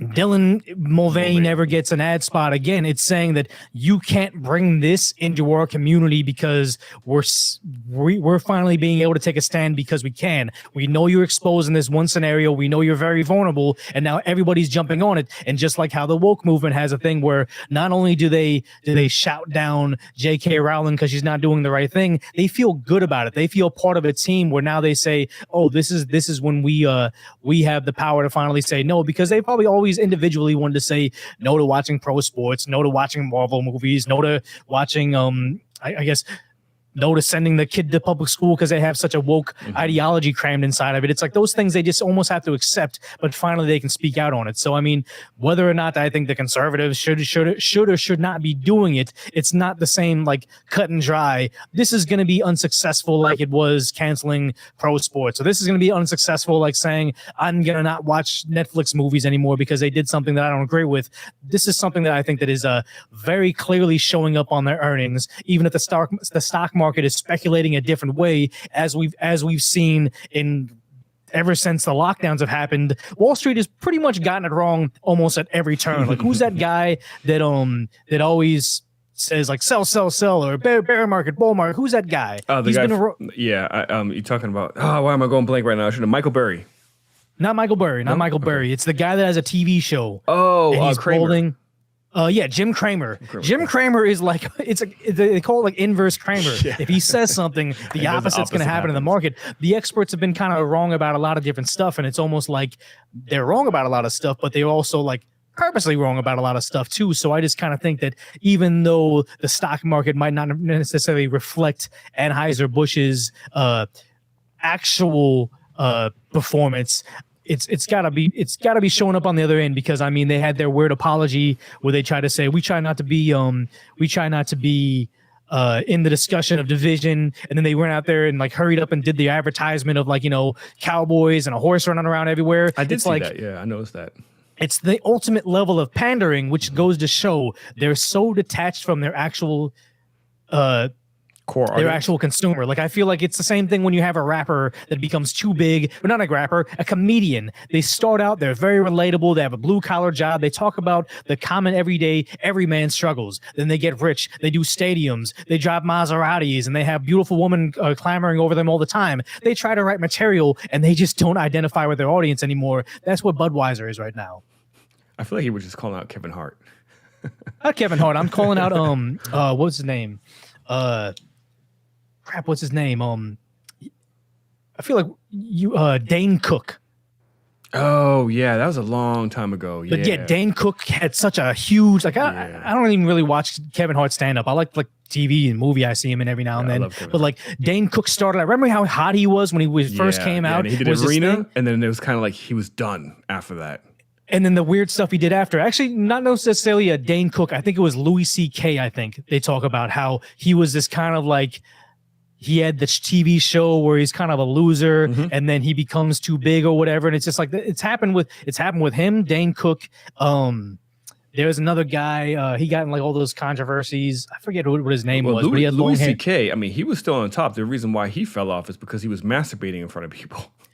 But then also know that his specials became different later on. Like after he had made it, his new material isn't there. Like I'm trying to think about other comedians that were able to consistently do something because their stand-up wasn't rooted in being like, I'm a struggling guy. Like I think Daniel, like Dave, I feel like Dave Chappelle is like perfect because his stuff continuously gets, I feel like, stays either the same or better. Yeah, Dave Chappelle, Chris Rock, they did that. That guy, Daniel Tosh, I feel like was able to do it because his comedy wasn't rooted in the struggle. His comedy was rooted into like, hey, I'm this big, D-bag and I look down on everybody, but I do it in a funny way. So it's like, he's able to stay true to himself. But I think that, Bud Light, when you ever have an organization that grew too large, they have a scenario where the people that are in charge of it, like Naval Ravikant says, they're no longer agents of the product, they're agents of the shareholder. And all they are is like, this new VP of marketing just wants to fulfill the DEI, the diversity, equity and inclusion goals that the company has. And it's no longer about saying, oh yeah, let's make the best product and, give the consumer a sense of belonging. It's like, no, we have these corporate checklists that we have to do. And, this is what I went to college to learn how to perform. And, my last job over at Hummer or whatever random company they worked at before, it worked over there, but it's like, no, Bud Light is very exposed in this one particular scenario. And people are just, they want to sink their teeth into it because they've never been able to do it before. And I think that it is going to cause a rift inside the movement because you have people like Donald Trump Jr. saying, oh, Budweiser is a conservative company. You need to stand behind them. But it's like, no, you got to understand, you're not dealing with the intellectual stock market, they're sensitive to the flow, and they understand, like, corporate entities are like large, and they don't even know what the board is. They just think, ooh, Budweiser put that person I don't like, and now I can finally make sure that I don't see that person anymore. I'm not saying that they're like I'm not trying to betray them as a Neanderthal or anything, but it's a more of a simplistic, like, reward cycle for them, where it's like, yeah, this is something they can get behind. They feel good about it because they love Kid Rock. They love those two country music rock stars, and we feel like we're on the right side. Yeah, I definitely think a lot of corporations are for sure out of touch. And they are pandering. That's what I noticed. Like, I noticed it on I wouldn't say the early stages. So like another thing that I'm really into is acting. So I do commercials, and whenever I get gigs and whatever, I do that, right? When I was really pursuing it heavily, especially while I was in the military, I was like trying to find a way out. There wasn't a lot of roles for Black people, or I always fell into the role of ambiguous or Hispanic or Black. So it wasn't a lot of roles and characters I could fit in. And I never bitched about it, but I knew I was limited on what I can get, because in the end of the day, Hollywood was very shallow. It's about appearance. A lot of it has to do with appearance and talent, but I just knew that's part of the game, right? Yeah. Now, as time moves on, I get a lot of auditions now, and just for being Black. Like, most of them is now like looking for minority, African American, or Hispanic. Like it's crazy. You look on commercials now, it's always the same thing. It's like you have to hit all those diversity check marks, the inclusivity, gay, Hispanic, Asian, Black, and maybe might throw a token white person in there. It's sad because I forgot where I read it online, but they were like, there's a fun game to play when you're watching television. Try to find a straight white couple in a commercial, and it's impossible. Like, you just don't see it ever. Yeah, and I sit there, and sometimes I'm like, man, I notice it. I'm like, this is BS, man. But at the same time, I'm like, I am getting more work though. So it's like, it is what it is. Like, it's crazy though. But it is definitely frustrating, especially with Disney, because my kids love Disney, and I do get frustrated with the product, because I'm like, you have zero original ideas anymore. All you're doing is race swapping, and you think that's the solution. And it's becoming more and more common. But back to these companies, they don't really care about the message or the struggle or the community. All they care about is like, how can we make money now? This is what's hot. So therefore, we're going to throw up BLM. We're going to throw up, we support trans kids. We support gay marriage. Like, they do that just to feel like they're included, so they're not left out. Otherwise, people will look at them differently. And I think, but here's the thing. Go ahead. Huh? No, I have some insight on that, because a while ago I actually interned at a place that does, I don't want to say necessarily like marketing, but they would do a packaging for consumer product or packaged goods, where like they'll design the box, like, if you buy an ice cream, they design that box, and it's actually like, there's a lot that goes into it, but they would oftentimes say, hey, as a part of the package deal, we'll take over your social media too. And this company was magnificent about getting them relevant on social media. And the thing that it is where, the same thing when you do your social media calendar for a company, like, let's say we're selling like, I don't know, like waters, right? We're selling like fresh water, and we know, okay, April Fool's comes up, so we should have an April Fool's post. We should have a Christmas post. We should have an Easter post. And they know that, oh, we have what is it? I forgot, what was the Trans Day of Visibility Day, right? And they're like, oh, we need to do a post of that. And the thing is, though, is because when you're running a business, you're not an interesting person. You don't have any real life friends. So you're trying to get in people's feeds. So you pay things like Facebook, Meta, and Google Alphabet exorbitant amounts of money to get in people's feeds. But when you have something that's trending like BLM or Black History Month or Trans Day of Visibility, you can get in people's feeds for free, because all you have to do is hashtag we're fresh water, hashtag this is how we're celebrating. We're going to give $1 per everything or whatever. So it's just an entirely disingenuous movement by all these companies, because it's just riding the wave of an algorithm saying, we want to get in your feeds. We could give a damn about this movement, because what was the company that made the video game Fallout? Bethesda. If you look at Bethesda during the LGBTQ month, I forget which month it is, if you look at the logos for like, Bethesda US, Bethesda UK, Bethesda France, they all have the rainbow flag logo. But the companies, in social media posts for like Bethesda Pakistan, Bethesda China, Bethesda, they never change the thing at all. So it's like, do they really care about this LGBTQ movement, or are they just pandering so they can get in your social media feed for the free marketing? And that's 1,000,000% what it is. They treat your social justice movement the same way they treat April Fool's Day, the same way they treat Christmas Day. They don't care about it. It's just free. It's a part of the marketing budget. You hit it on the point, man. You hit it like on the point. You're 100% right. And that's the frustrating part because I feel like, I don't know, maybe it's just me. I feel like everyone feels this way. I speak to liberals, I speak to conservatives. They all feel this way, but it doesn't seem to reflect that in the media, in the mass media. It seems to reflect more that world that you live in, which is Cali or New York, but it doesn't reflect the United States. And go ahead. Oh, it's just the coastal elites want you to think that that's how America is, and it 1,000,000% isn't. Yeah, I don't get it. Overall, I do not get it. Again, going back to in the 90s when I was in Germany and I supported the gay community, and I used to always find it so ridiculous that people had issues with the gay people. They're like, oh, they're gay, this is gross, this is, Christian values, all this other stuff. I was like, yeah, but honestly, if you really think about it, it's just two people of the same sex that love each other and they have sex behind closed doors. It's not in your face, so why do you care so much? Who cares? And I still feel that way. Like, if you're trans, who cares? If you're gay, who cares? And at this point, I feel like we've come along so far that you're not being marginalized. Like, what rights? My biggest questions to the trans community is like, what rights do you not have? Yeah. That's my one question. What is it that you don't have? You're allowed to marry the same sex. You're allowed to openly walk around in dresses, whatever you or identify as whatever you want. What is it that you feel like you're being oppressed about? Is it because some people just don't agree with your truth? Is it that they don't want to refer to you as he, them, they, whatever weird little slogans you got nowadays? What is it that you feel like you're not getting? Because you have the same rights like everybody else. You can vote, you can go to a doctor, you can get health care if you need to. Is it that you want free health care? Like you want someone to pay for your surgery? You want the government to pay for it? Like what is it exactly that you're looking for? That's what I don't understand.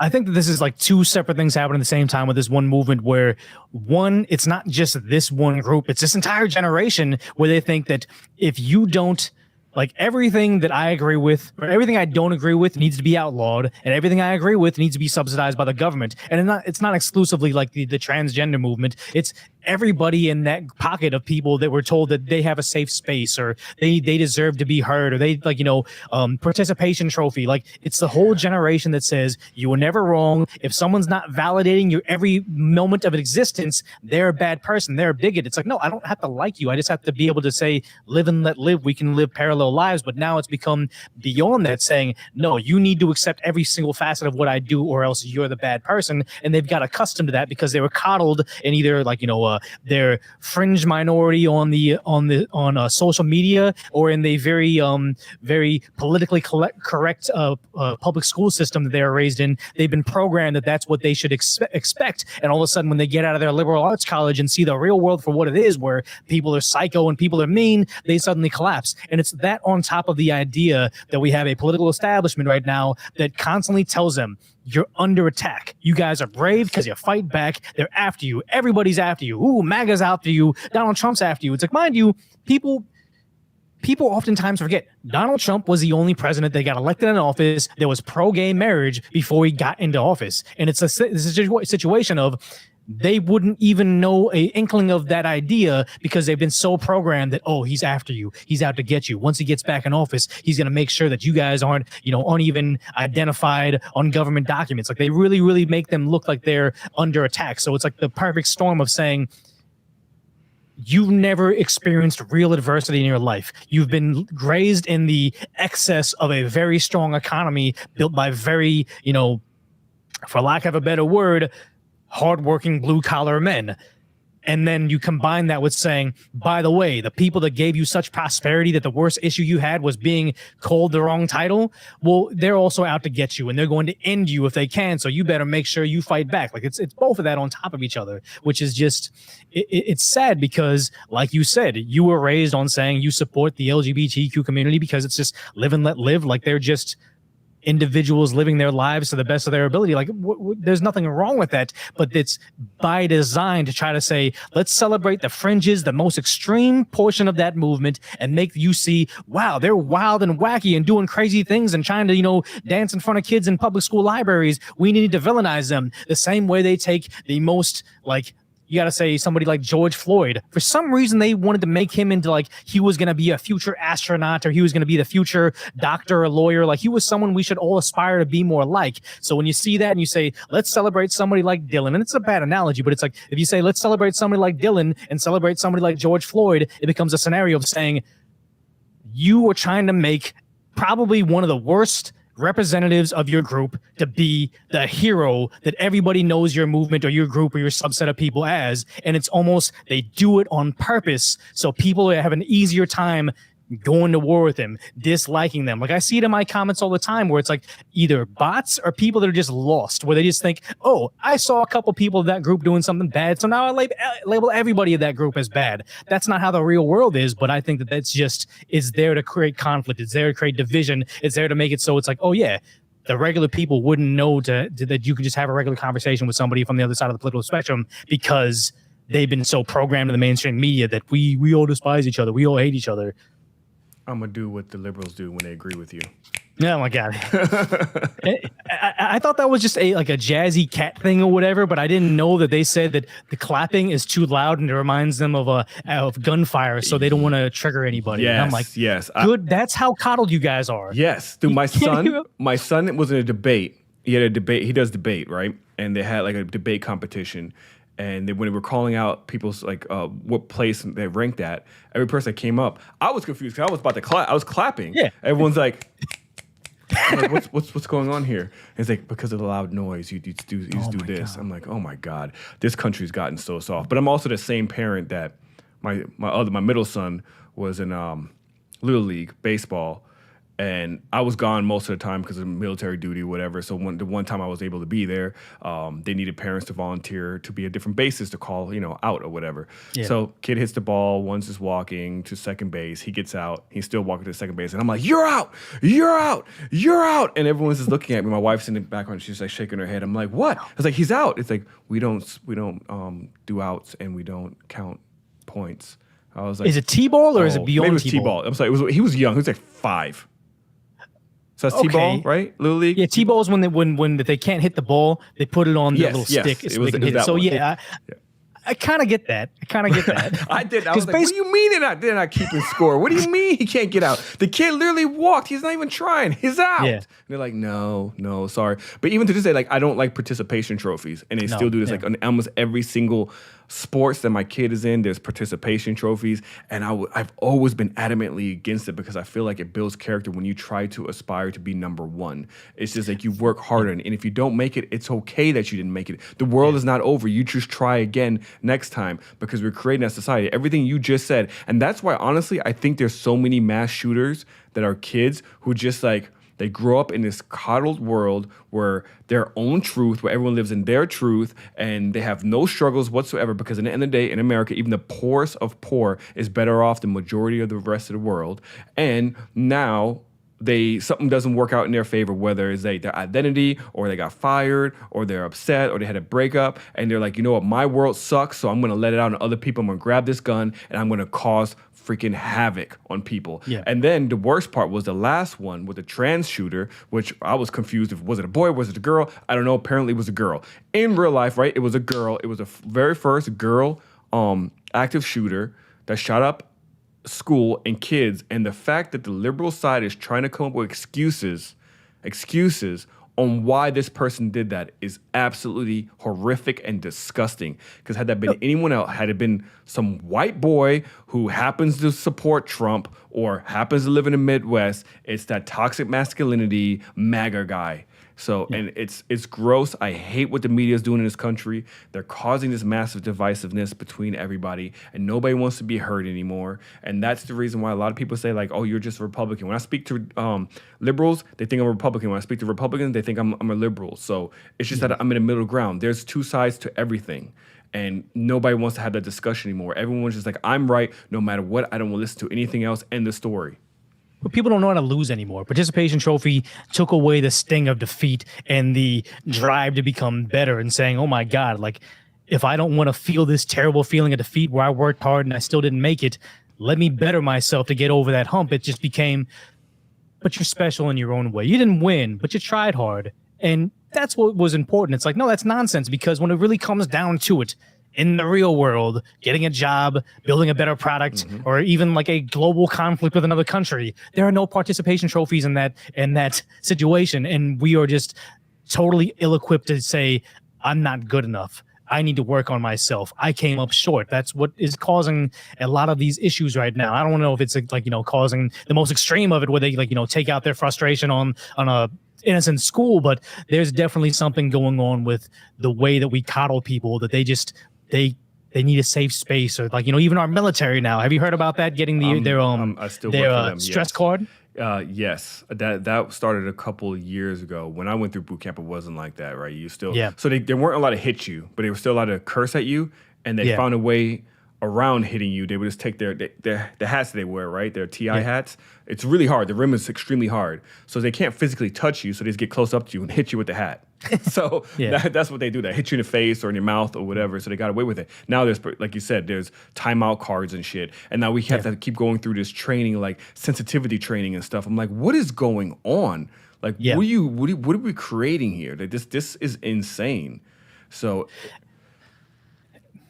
and we're just becoming less competitive. We feel better about it. It's like, we're losing, but I feel better about losing. Like I always would say this about my last company that I worked for, where everybody in the corporate structure would rather they would rather feel good being on the losing team or then feel bad being on the winning team. Like it was never about making a better product. It was never about being more productive. It was always just about coddling everybody's ego and making sure that everybody that contributed felt like they were validated in some fashion. I'm like, look, some of you guys are terrible at your job. Some of you guys need to find somewhere else in the company to be able to, keep us safer and more productive. But they weren't about that. They're like, we just need to celebrate everybody's contributions, no matter how little they are, because diversity is going to make the team stronger. And I was like, the fuck? What is this? What's going on? Even in like tech companies, I saw this video recently where a guy was outside of this tech company. He had some sort of sign trying to start some conversation. I think it was something about what is a woman or something. It wasn't Matt Walsh, but it was something like what is a woman or define a woman or something. And eventually some ladies came down who were like the head of the department. And they're like, well, you guys need to leave. And he's like, I'm trying to have a dialogue, a conversation. And they're like, yeah, but you really upset it. You upset our trans members, and they had to take a mental health breakdown and go home. Like you're impacting our job. I'm like, what? What? I need a mental health break because I saw a sign outside, so I'm triggered to the point where I need to leave. And that's the other thing that you just talked about earlier when people get sad. There's levels of life, ups and downs. But it seems like the downs now, it's no longer like, hey, it's a down, this is what you need to do to get back up. It's like, no, you're depressed, someone's holding you down, you're a victim, here's this medication, here's a group of other losers who will feed into your narcissistic mentality that, oh, it's woo me, it's everyone's against me. This is what we're creating, where I can be at work and say, oh my God, I'm triggered, I saw something on YouTube, Matt Walsh said this, I need to go home for 3 weeks. Like, what is going on? Did you see the video of the kid at Starbucks that was saying that they have their pronouns on their pin, and like they're stressed out and people called out, and I've been the only one. They're having a literal meltdown because they're having a hard day at work and just losing. It was very sad because it's like, I feel bad for that person because they were given no real life skills. I worked in fast food when I was a kid. It sucks. You're overworked. It's like the I don't want to say the hardest time in your life, but it's rough, and there's nobody coming to save you. It's just a miserable time for low pay, and it's almost like you just grit your teeth and go through it because you need to pay your way through school, whatever it may be. But this person literally thought their life was ending because their shift at Starbucks was a little bit too difficult in their air-conditioned room where they have health benefits. And like, it's like, they're not like a kid out in of touch. They're not a kid in like Africa in a lithium mine where this is the best they're ever going to get. Like there's the light at the end of the tunnel for the Starbucks kid. For everybody else, we're actually working hard jobs. There isn't. And it's just like, you're so coddled and soft right now that I really, you don't want to be too like, black-hearted, but it's like, I don't know what you can offer to society. If any amount of adversity just puts you spiraling into depression, what can you actually produce for society? Correct. You're never going to make it through adversity. Everything's going to put you down, and there's too many people, like you said, surrounded by other people that are just going to coddle you and say, it's okay. I can't believe the world is that cruel. Yeah, and you want to know why that happens? Because like that same person, I know exactly what you're talking about. Instead of going home and thinking about it, this is what they do. My world is so bad. I can't believe it. They didn't call me they. And they put it online, and then a whole bunch of people are liking, thumbs up. Oh, you're so strong. Slay them. It's better. Like, just, I'm sick of it. I'm sick of it. But you know what the scary part about that is they go on Instagram. They don't get that many likes and engagements and followers. They go on YouTube. No one's really talking to them. They go on TikTok. Thousands of impressions, hundreds of likes, all these different comments. They're bots. They're Chinese bots. You literally have a country that we're in a cold conflict with, trying to soften our underbelly in our country and make our citizens weaker in that sense. And it's like, wait, there's a reason that I forget what the Chinese version of TikTok is called. It's not TikTok. It's something else, but all they push is, their propaganda from Chinese, love China, but also education. It's nothing but educational material. Yeah.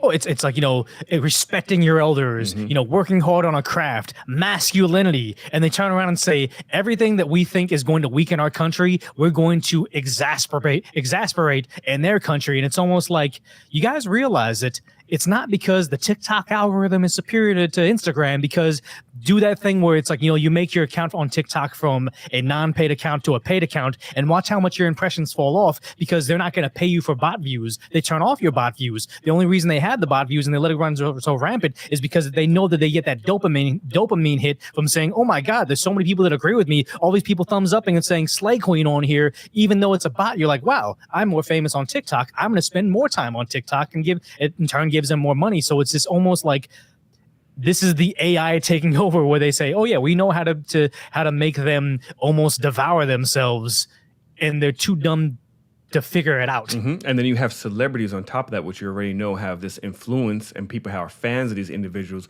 who will then feed into that trend as well, who will come there and be like, there are trans kids that are being crucified left and right here in American streets. There's black people who are being hunted day by police officers. And you have celebrities, legit celebrities, who are coming forward saying that. Yeah, just like they're saying this stuff because why? Because they want to be relevant. Because again, celebrities and just actors, look, I've been in the acting space. A lot of actors are narcissists. It really is. Like, it's all about me. So it's like, your job. you that's your job, right? It really is. It's your job. So you go out there and you put your virtual signaling message out there, so you don't lose any fans, And then when you have someone who doesn't do anything, like Chris Pratt, who's just like, I'm a Christian. Oh no, you're Mario. Let's go tank Mario for the critics. But then you see the actual audience, which is like 98%, but the critics is like 30%. My kids went and watched it. They were like, I enjoyed it. Those that went with them, I enjoyed it. I haven't seen it yet, but everyone says that they enjoy it, and it's clearly, it's killing it in the box office. It's close to $1 billion now. So what are you talking about? It's so strange. And then, you have, but then I get bothered too with the conservative side, where they just kind of harp on the same stuff over and over, like Matt Walsh with the trans stuff, or like Candace Owens, who's on this Lizzo trip right now, who she's just constantly bashing Lizzo for being fat. And it's like, I get it. Yes, Lizzo is fat, out of shape. There's nothing really attractive about her. Some people are attracted to her. Sure, there's a small minority attracted to super large women, but I get why she's frustrated, because it's like, oh, if you work out, you're too masculine, or you're toxic or whatnot. Like, you shouldn't be talking about being healthy, but it's okay telling people it's okay to be fat. Like, my kids recently watched a new Teenage Mutant Ninja Turtles trailer. Have you heard about the new trailer that came out? I just remember they did another like race swap on it, but they didn't do it in a like appealing way. It's almost like, why do you think that that's all they have to offer? It's very bizarre how it's the soft bigotry of low expectations. Exactly. And my 10-year-old son and my 8-year-old daughter literally sat there. We watched the trailer together, and I was excited. And my son looks at me because he watches Turtles, and he's like, why is April O'Neil black and fat? Yeah. And then my daughter's like, oh, why does Splinter have her afro? I didn't even know that. Jesus. I'm just like, what the fuck is going on? Like, I don't get where we're going in society. And this is, but it's like go ahead.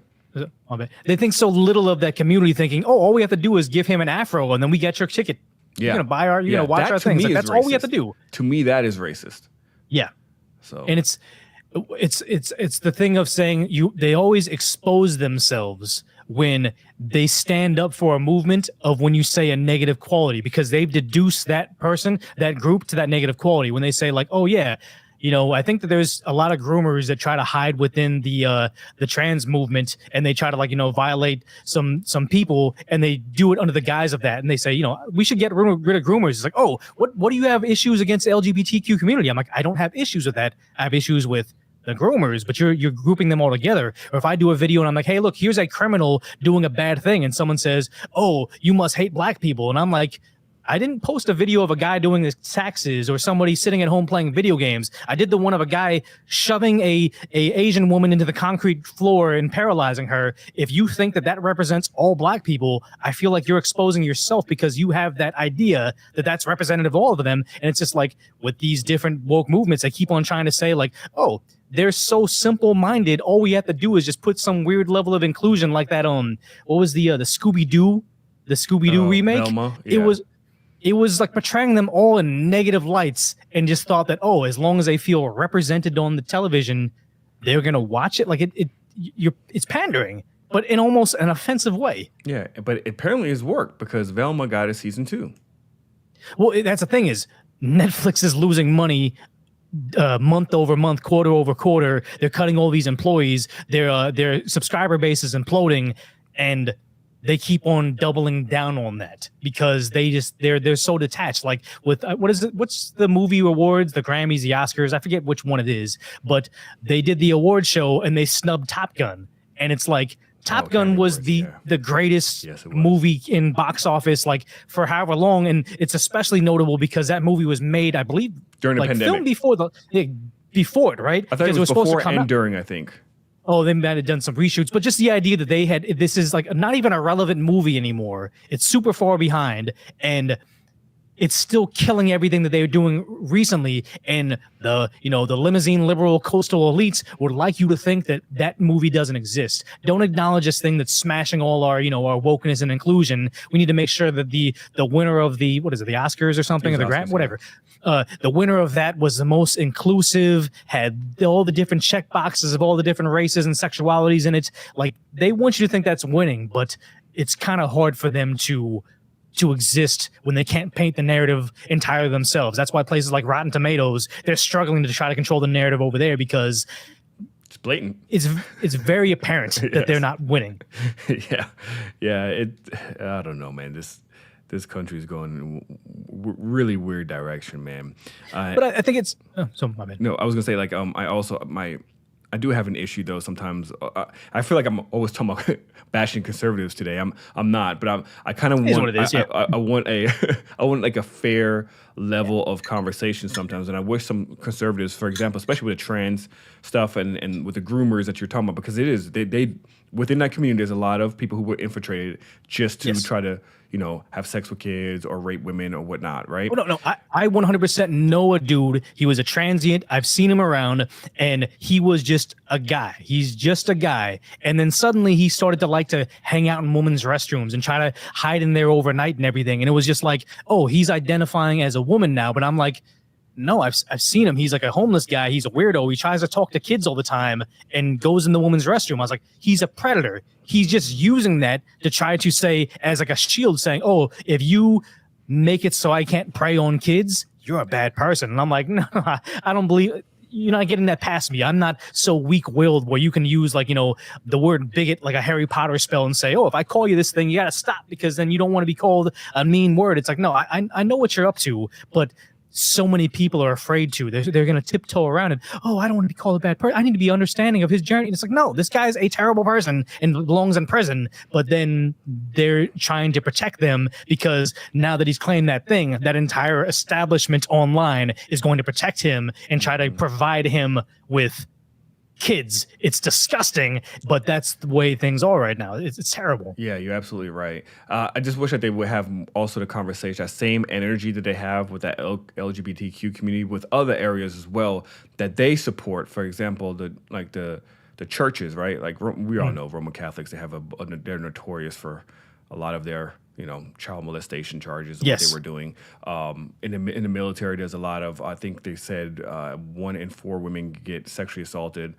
Colleges, police departments, so a lot of stuff like that happens in a lot of places as well. As conservatives support a lot, and they don't talk about it. So it does kind of sometimes make them look like hypocrites because, like, oh, you're only focused on this, but you're ignoring all these other things that you support. And I wish that they would kind of talk about that as well, because again, it's not all right. Not all trans people are molesters. Not all Christians are molesters, or Roman Catholics are molesters. Not all military people are raping or sexually assaulting women. But these are the facts. It does happen in every single area. It's just that some places they kind of keep it quiet.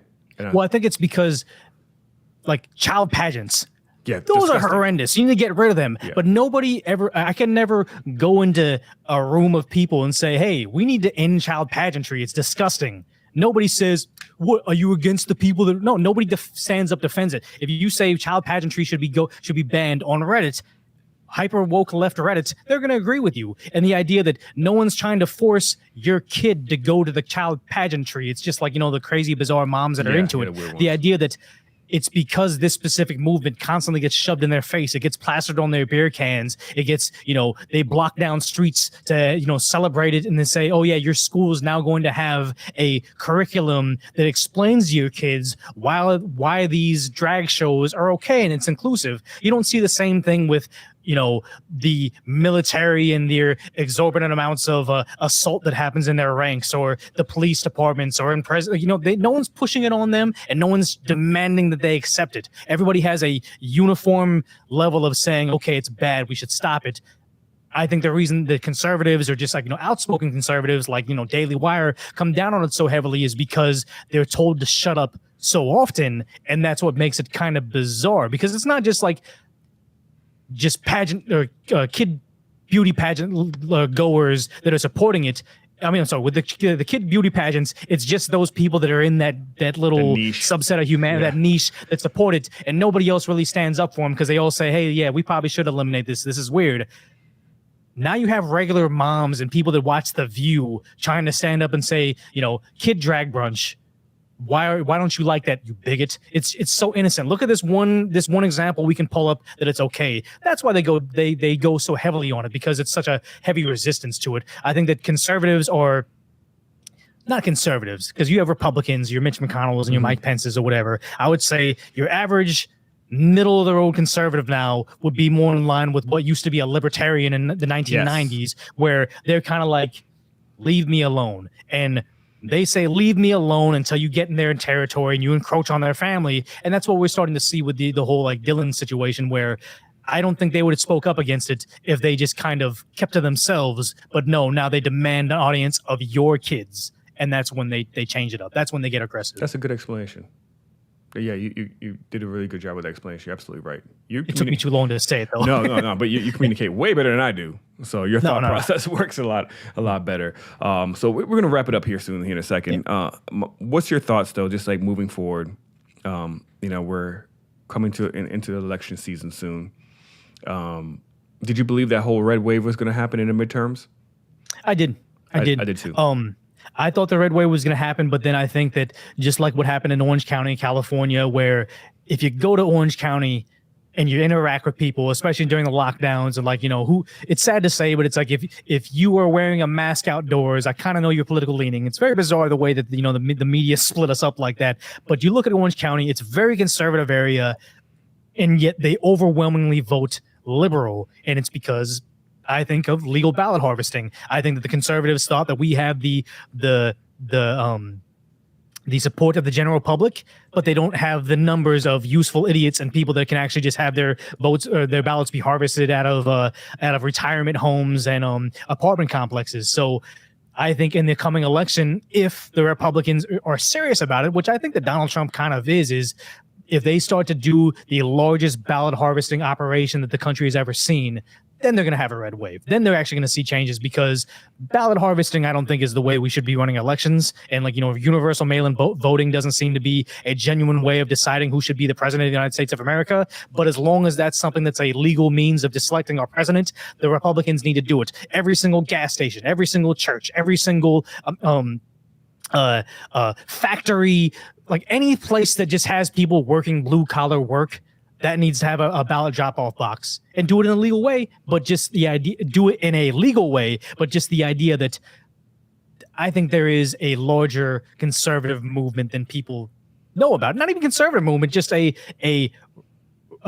movement of people that see the real world for what it is. They don't care about what Joe Biden says he's going to do for, HCBUs. They don't care what he's saying about, freedom in Ukraine. They care about, hey, my dollar doesn't buy me eggs anymore. That's what they care about. I thought the same thing, except after the red wave didn't happen, and I started trying to analyze like what went wrong. And I think it was guns, and I think it was abortions, and I think a lot of people agree with that. The conservatives didn't push the message properly, I think, or maybe they were on the wrong side of the coin on that one. And I think the Democrats are a lot better at marketing, and I think they're a lot better at getting you emotionally involved to go out and vote. And the Republicans don't do a good job at that. And that's the reason why I think they lost. And looking at what's happening now, you got Donald Trump and maybe DeSantis. We don't know. But what Donald Trump is doing, I think, it's counterintuitive by bashing DeSantis, which is in your own party, and Biden. I think he needs to start focusing more on looking at the economy and look at the failure of the Democratic Party than anything else. Well, I think that even though I don't agree with what Donald Trump is doing right now, I think that this is probably his smartest move, because conservatives, when they're sitting down to select their candidate for the presidential candidate for 2024, they need to think, will DeSantis get more middle of the road voters, or will Trump get more extreme make America great again, America first voters? And DeSantis is like, the operations man. Like what happened with Apple, where you had Steve Jobs. Like Donald Trump is your Steve Jobs, the idea man. Mm-hmm. DeSantis is the chief operations officer that most people don't even know what his name is. And sad to say, in the Kim Kardashian reality TV world that we live in right now, that doesn't get people in the voting booth, someone with a lot of great ideas that executes really well. He's going to get political people involved. And just the idea that why the red wave didn't actually happen is because conservatives were like DeSantis or Pence or whatever. They rely on having voters informed and understanding nuance. Yes, the title of what we're doing over here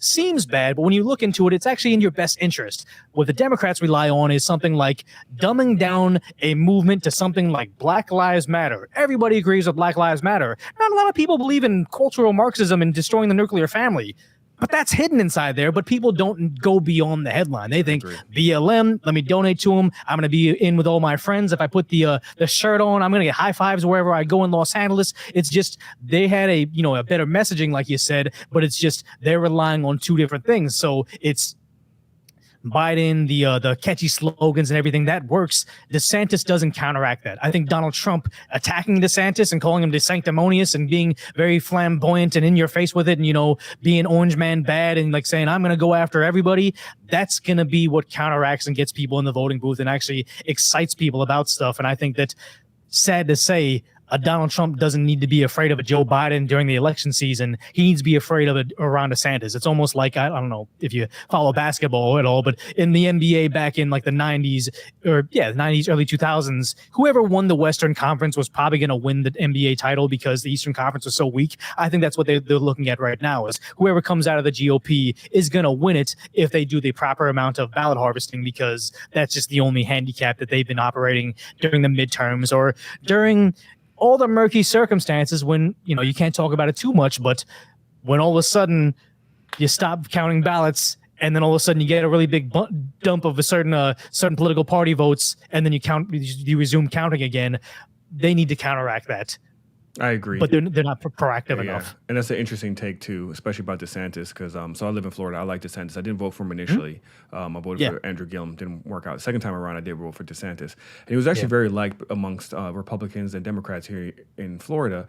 Problem is now, like, he's been passing a lot of bills now that's very, very much catered towards the right wing. He's starting to lose, at least in my opinion, from what I'm seeing, because he's kind of losing me too. Like, I agree 80% with the stuff that he does, but he's now leaning so far to the right and trying to just please this crowd instead of trying to find the folks in the middle. Like that's what we want, and I think Donald Trump does a better job at that, finding the folks in the middle, where he's now doing kind of the opposite, which is I think is really he's going the wrong direction. Whoever's managing his campaign, if he's planning on running, needs to kind of pull him back and say, hey, the conservatives are going to vote for you regardless. You need to try to convert some liberals who are willing to listen, and the people in the middle like myself, the libertarians, the independents, the ones who will vote regardless, whatever fits their best interest, because that's how I am, at least. Yeah.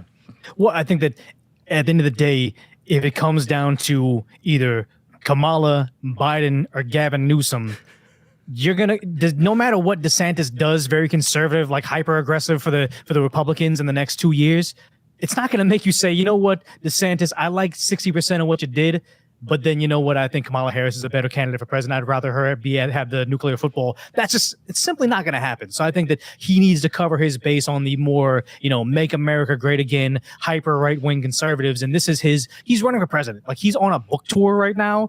No, him and Gavin Newsom are both running for president right now. They just can't exactly announce it because I think there's something with fundraising and tax purposes this early on. But yeah, he's definitely running, and that's why he's changing his stance. But I mean, people are going to accuse DeSantis of being a plant or a globalist or whatever it may be, but it's just like he's going to be your more run-of-the-mill typical politician that's going to do and say the right things that, the political consultants advise them to do. It's going to be more of a standard race this cycle around if DeSantis gets a nomination. But honestly, I don't think that with what Trump went through with the indictment and how he attacked DeSantis and DeSantis lost ground in the polls, I think it's going to be another Trump-Biden race, which is just... it's ridiculous. I really don't think Biden's going to run again. I could be wrong, though. I just like watching him every day. He belongs in a home. It seems like he does. It's like he's just too old for the job. I'm not trying to be mean or old shame or whatever the word is, elderly shame. But he's clearly confused. He's clearly not running anything.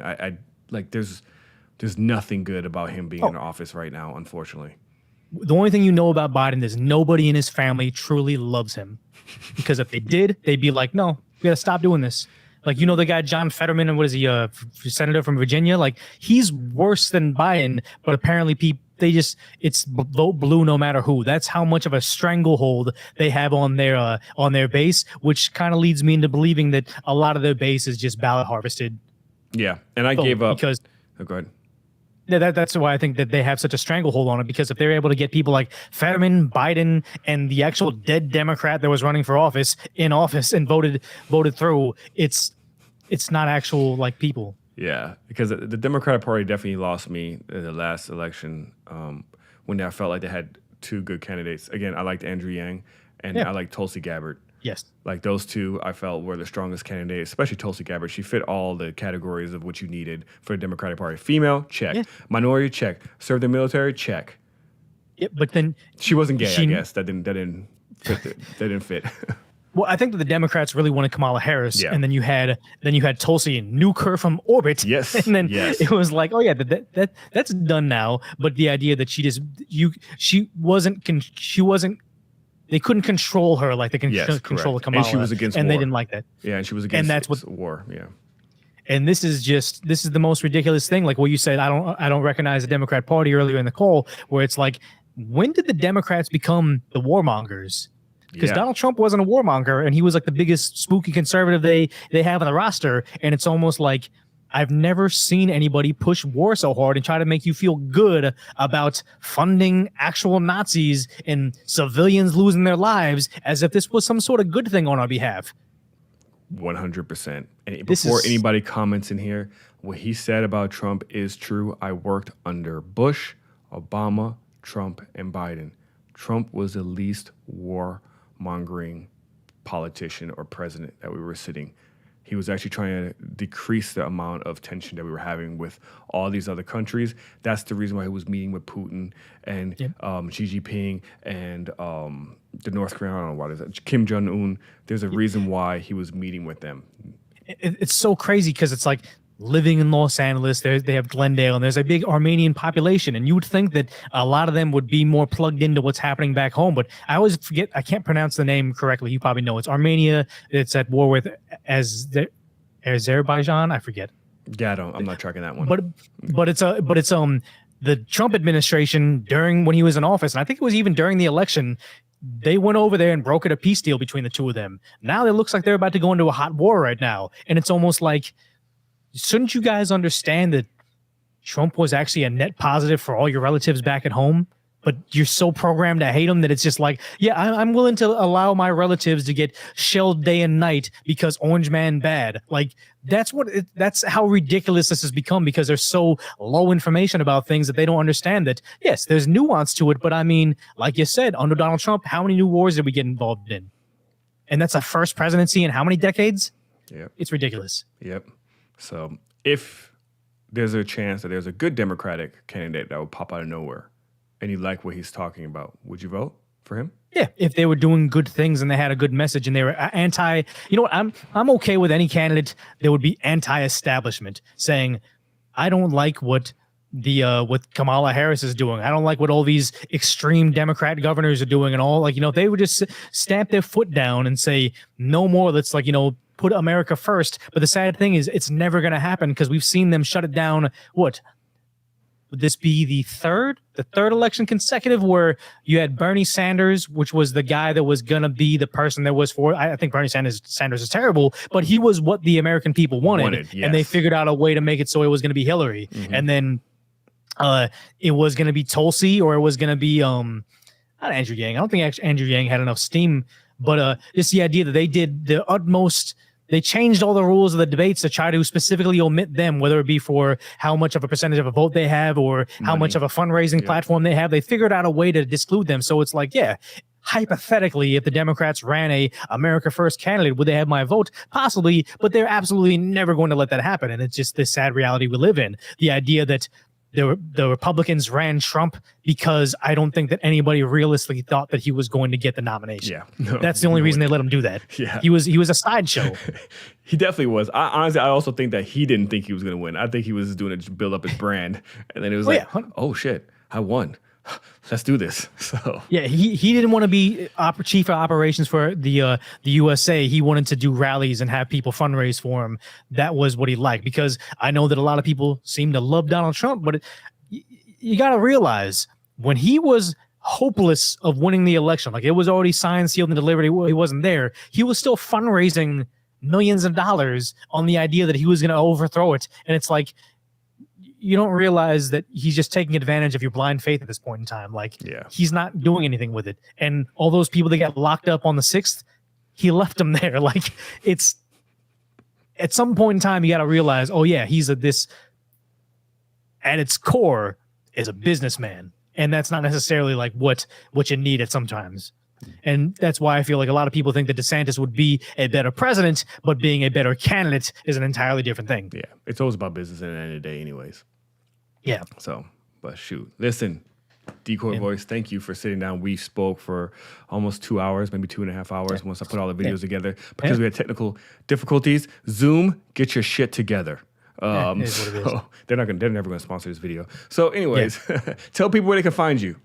Yeah, youtube.com/decoyvoice or decoyvoice.com, or I just have some merchandise and other ways to support me, mailing list and everything. But honestly, it's just, you can catch my videos on YouTube at Decoy Voice, and I live stream every Monday and Thursday at 7 p.m. Pacific Standard Time, or avocado time, or if it's daylight savings time. I always forget, but I'm always around. So if you want to check my channel out, be sure to do so. Really appreciate you for having me on your channel on Culture Currency. It's kind of cool to have just regular discussions with regular people that aren't actually out there to make me think a certain way, vote a certain way, or spend my money a certain way. That's what the internet has become. So it's just nice to have genuine conversations with genuine people. Yeah, absolutely. And hopefully this won't be the last time, because I really enjoyed having you as a guest, and I really enjoy having this conversation with you. So hopefully we can do it again, because again, like I said, I think you're going to reach 1 million by the end of the year.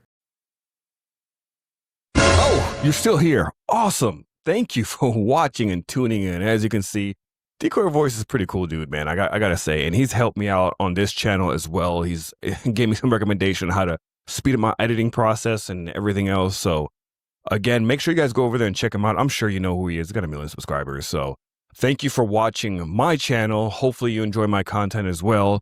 And hey, Decoy, if you happen to watch this, brother, congratulations. I really mean it. There's a lot of solid people out there on YouTube that are not going crazy. There are solid people out there who aren't a thriving, huge business that's posing as a small one-man shop. I believe he's still definitely a one-man shop, just like I am. So Support those type of content creators. Support the ones that are not upheld by some sort of financial institution or political campaign or whatever. Just support content creators. And remember, we're just average people. Don't try to take us out.